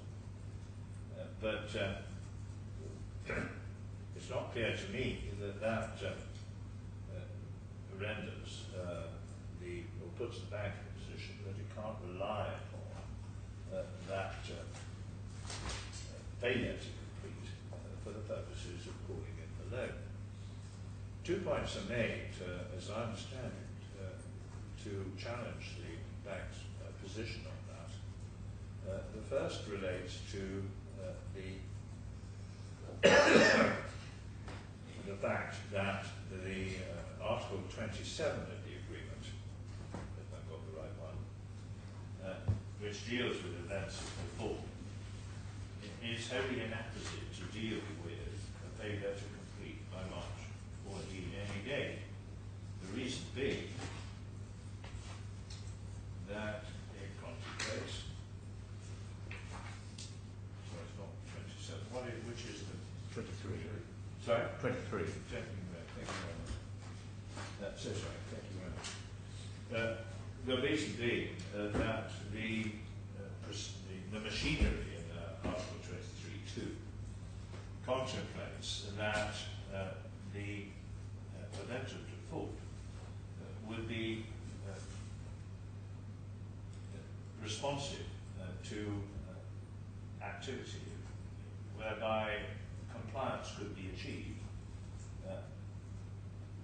and hopefully within a period of 15 days, and that only thereafter will an event of default be permitted to be declared.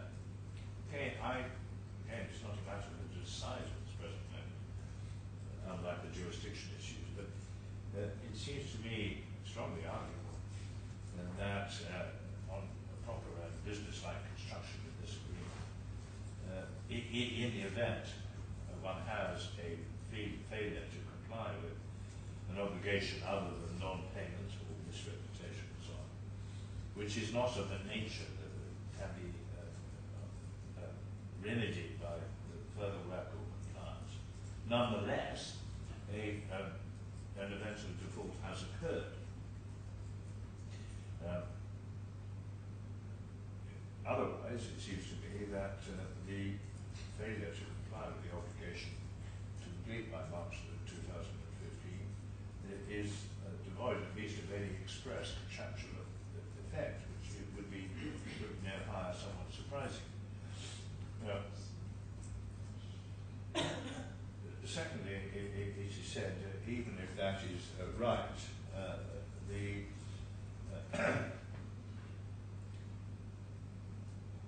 by, I suppose, if I get the expression right, stringing the claimant along and not bringing down the shutters at a stage when they knew that March the 31st was not achievable. We, I suppose, stringing the claimant along by agreeing that that was a contractual completion date which was not achievable, the bank was not acting in good faith. I would be minded, again, this is not for me to decide finally, to regard that proposition as rather weak. It seems to me that the bank could have taken complaints about March the 31st much earlier than they did, but it doesn't seem to me that that would have made the slightest difference. The claimant asserts that he was doing his best to complete the project. He was having difficulty with his contractor. And the fact that the bank was, on one view, lackadaisical, on the other, beginning, is not, in my respectful judgment, in my judgment, indicative, let alone strongly indicative, of want of good faith.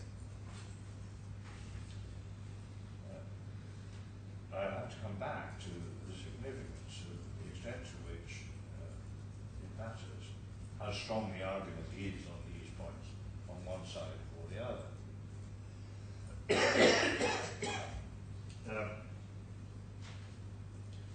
The complaint about the failure to comply with the conditions subsequent is slightly strange, and I'm not convinced I've got a full feel for it.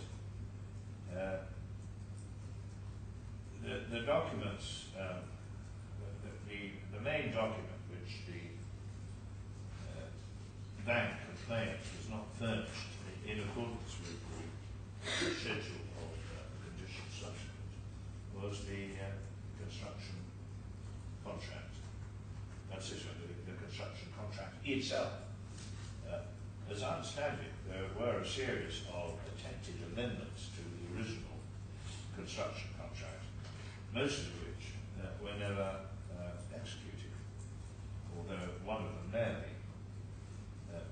That contract, that amendment, appears to have been in the possession of the bank, at least as a matter of first impression. If there were further negotiations going on, it would be difficult to complain that it would be difficult to complain if the bank was saying to the contractor and to the claimant, you must get on with completing these agreements before September the 30th, 2014, otherwise you're at risk of jeopardy of having the facility withdrawn.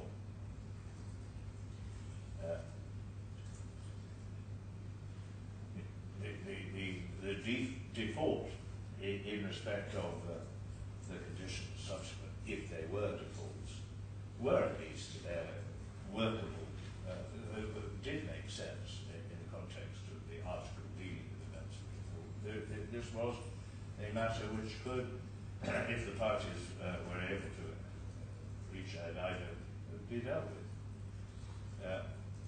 It seems to me again that the bank can legitimately complain that these conditions subsequent were not complied with. When I say legitimately, at least have a significant arguable case in that regard. And again, I'm not persuaded that their decision to rely upon that figure was indicative of bad faith, or at least so manifestly so, was something which should be taken into account at this interlocutory stage. I think that last point that requires me just to remind ourselves what process we're undertaking.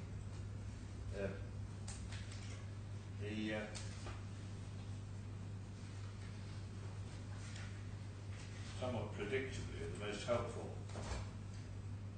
exposition of the way in which the court should approach applications for mandatory injunctions, which is what we're faced with here, namely an injunction to require the bank to release more money, is to be found in a speech of Lord Hoffman, this time the National Commercial Bank Jamaica against Olet. And I will try and save time by not reading solemnly aloud. The passage I have in mind is on page 1409, paragraph 16, from the line just below letter B to the end of paragraph 19. Yes, sir.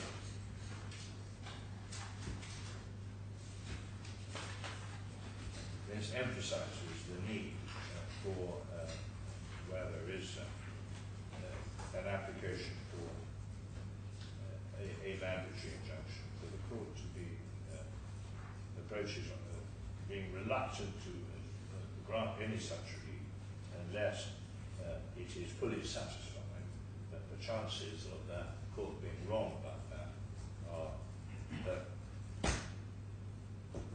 misplaced. This is a jurisdiction which must be exercised with considerable caution, and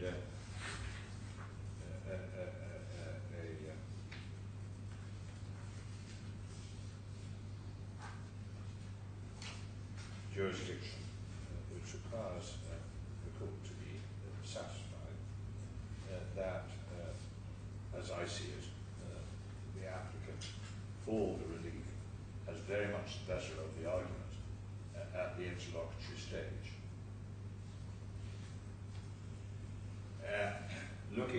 Taking that approach, at best it seems to me that the arguments on the tribal issues are evenly balanced, and the claimants fall quite a long way short of being in a position to satisfy the court that the claim that they make is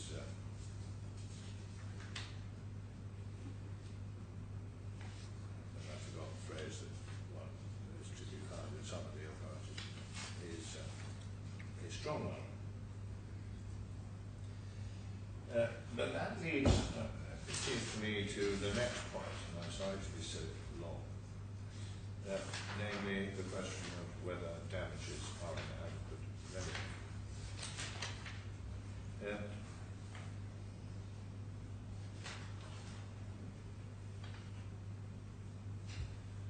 This is an unusual case by any standards. Not only are the claimants seeking to require the bank to release a further 225 million dirhams, something in the region of 60 million pounds sterling, but also are accepting that there is no realistic prospect of completing the project unless yet further funds are released from some unidentified source, and certainly not from the claimant itself, of yet a further 30 million pounds, $150 million. The claimant has not been able to indicate where such funds might be forthcoming. The highest he put it is to say that if the 225 million dirhams was released, that would make it easier for him to get the further money. I would accept that as a matter of common sense. But I don't accept that demonstrates that either he or, for that matter, the bank are going to be better off as a result of the release of further funds. The position, seems to me, is very unsatisfactory from the claimant's point of view. He's got a valuation of the property, that is to say, that part of the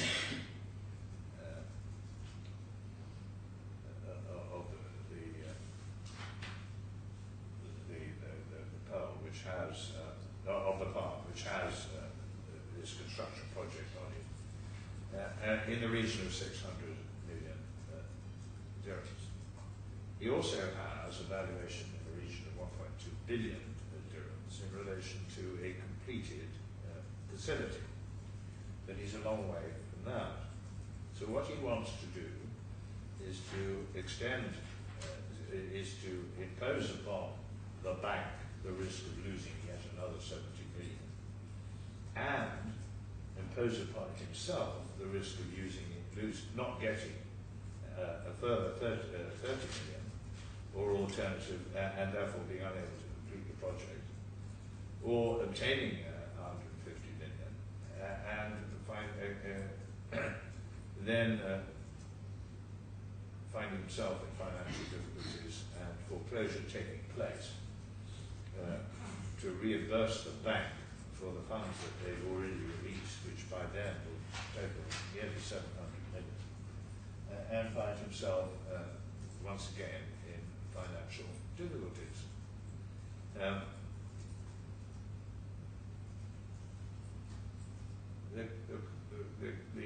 The other side of this coin is this, that the claimant is in the unhappy position that although he offers an undertaking in damages in relation to the interim injunction,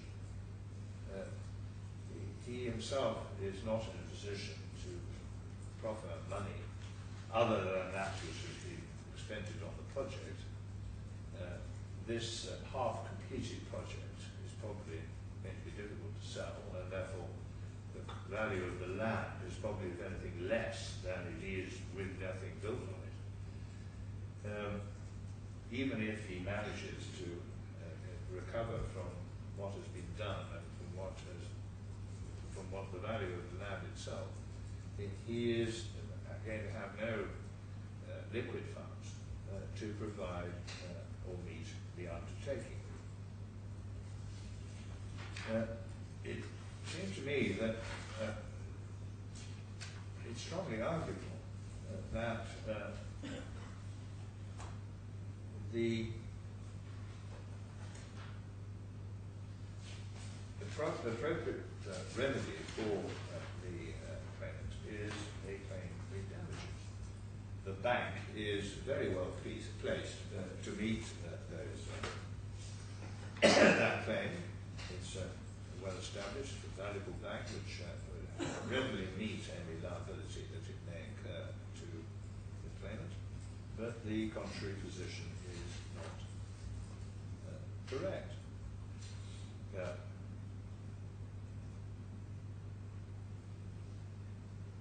Of course, these points tend to allied into each other.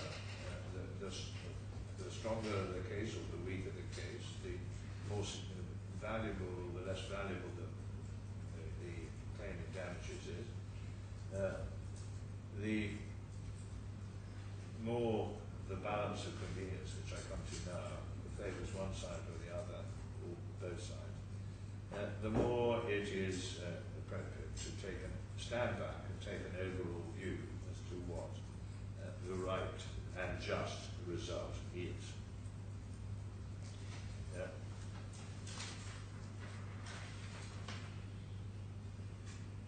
When the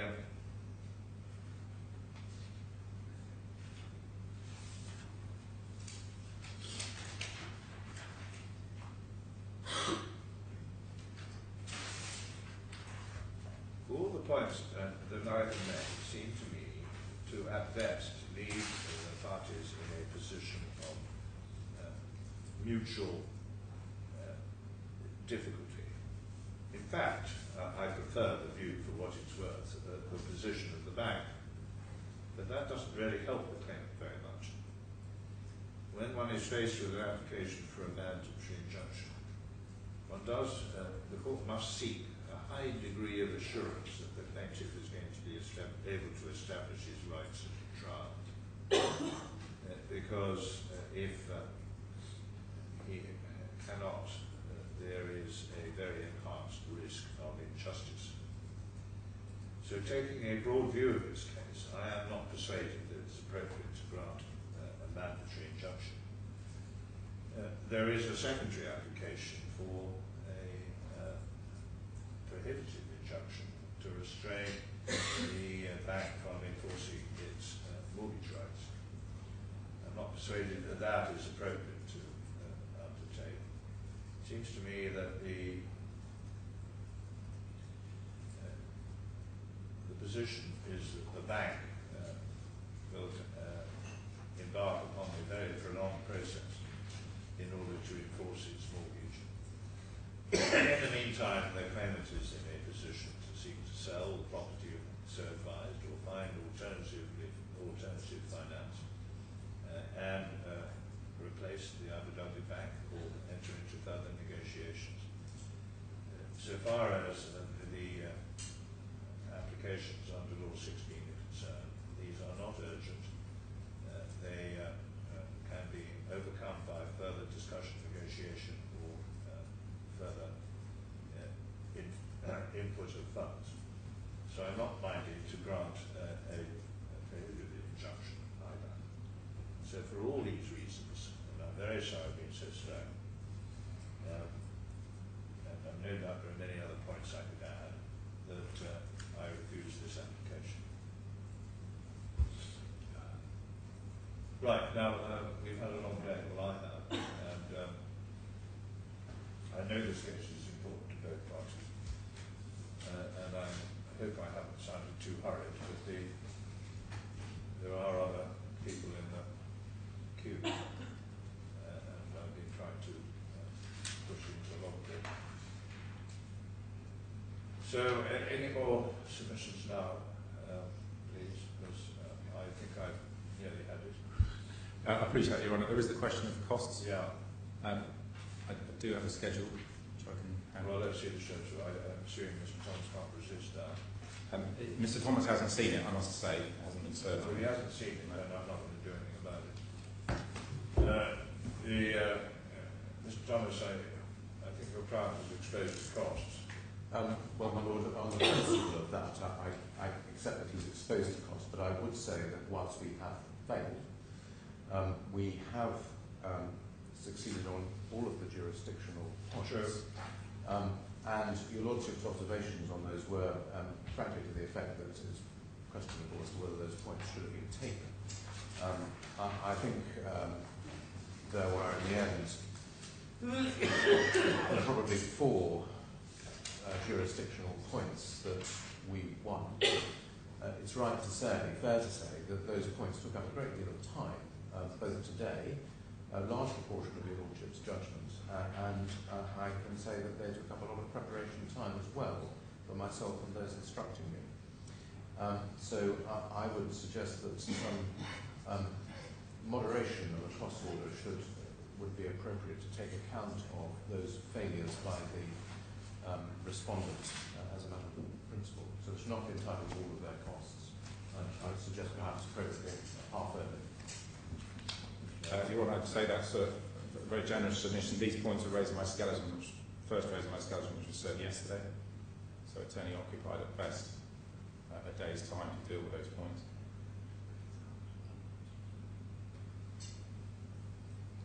Well, I'm going to give the defendants each a sense of their costs. Thank you very much. My Lord, I ask for permission to appeal. Well, it's an interlocutory matter. I will take it under advisement when I've been able to study my judgment. What I would say is this: no, I don't give leave, but I will review that when I've written. That's a provisional decision. I'll review it when I've had an opportunity of reading my judgment and find out what I said.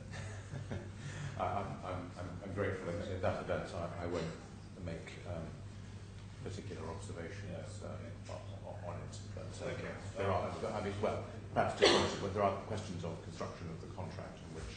Sorry? There are questions of Yes, construction here, and a finding in the end of evenly balanced on triable issue. True. And whilst that may be one thing on a mandatory, it may be another thing on a prohibitory. And so there are points for consideration. The damages point is pretty strong. And there's a damages point. So accept that. But there's also the point about the mortgage, whether there's an ability to sell, given that there may be mortgage execution reasons. But, so there are a number of points there. But you'll Well, also I may well have missed a lot of points. Yeah. Trying to get this finished. I apologise. I hope the parties will bear with me. I'm sure I speak for both parties in saying how grateful we are to Lordship for finishing today.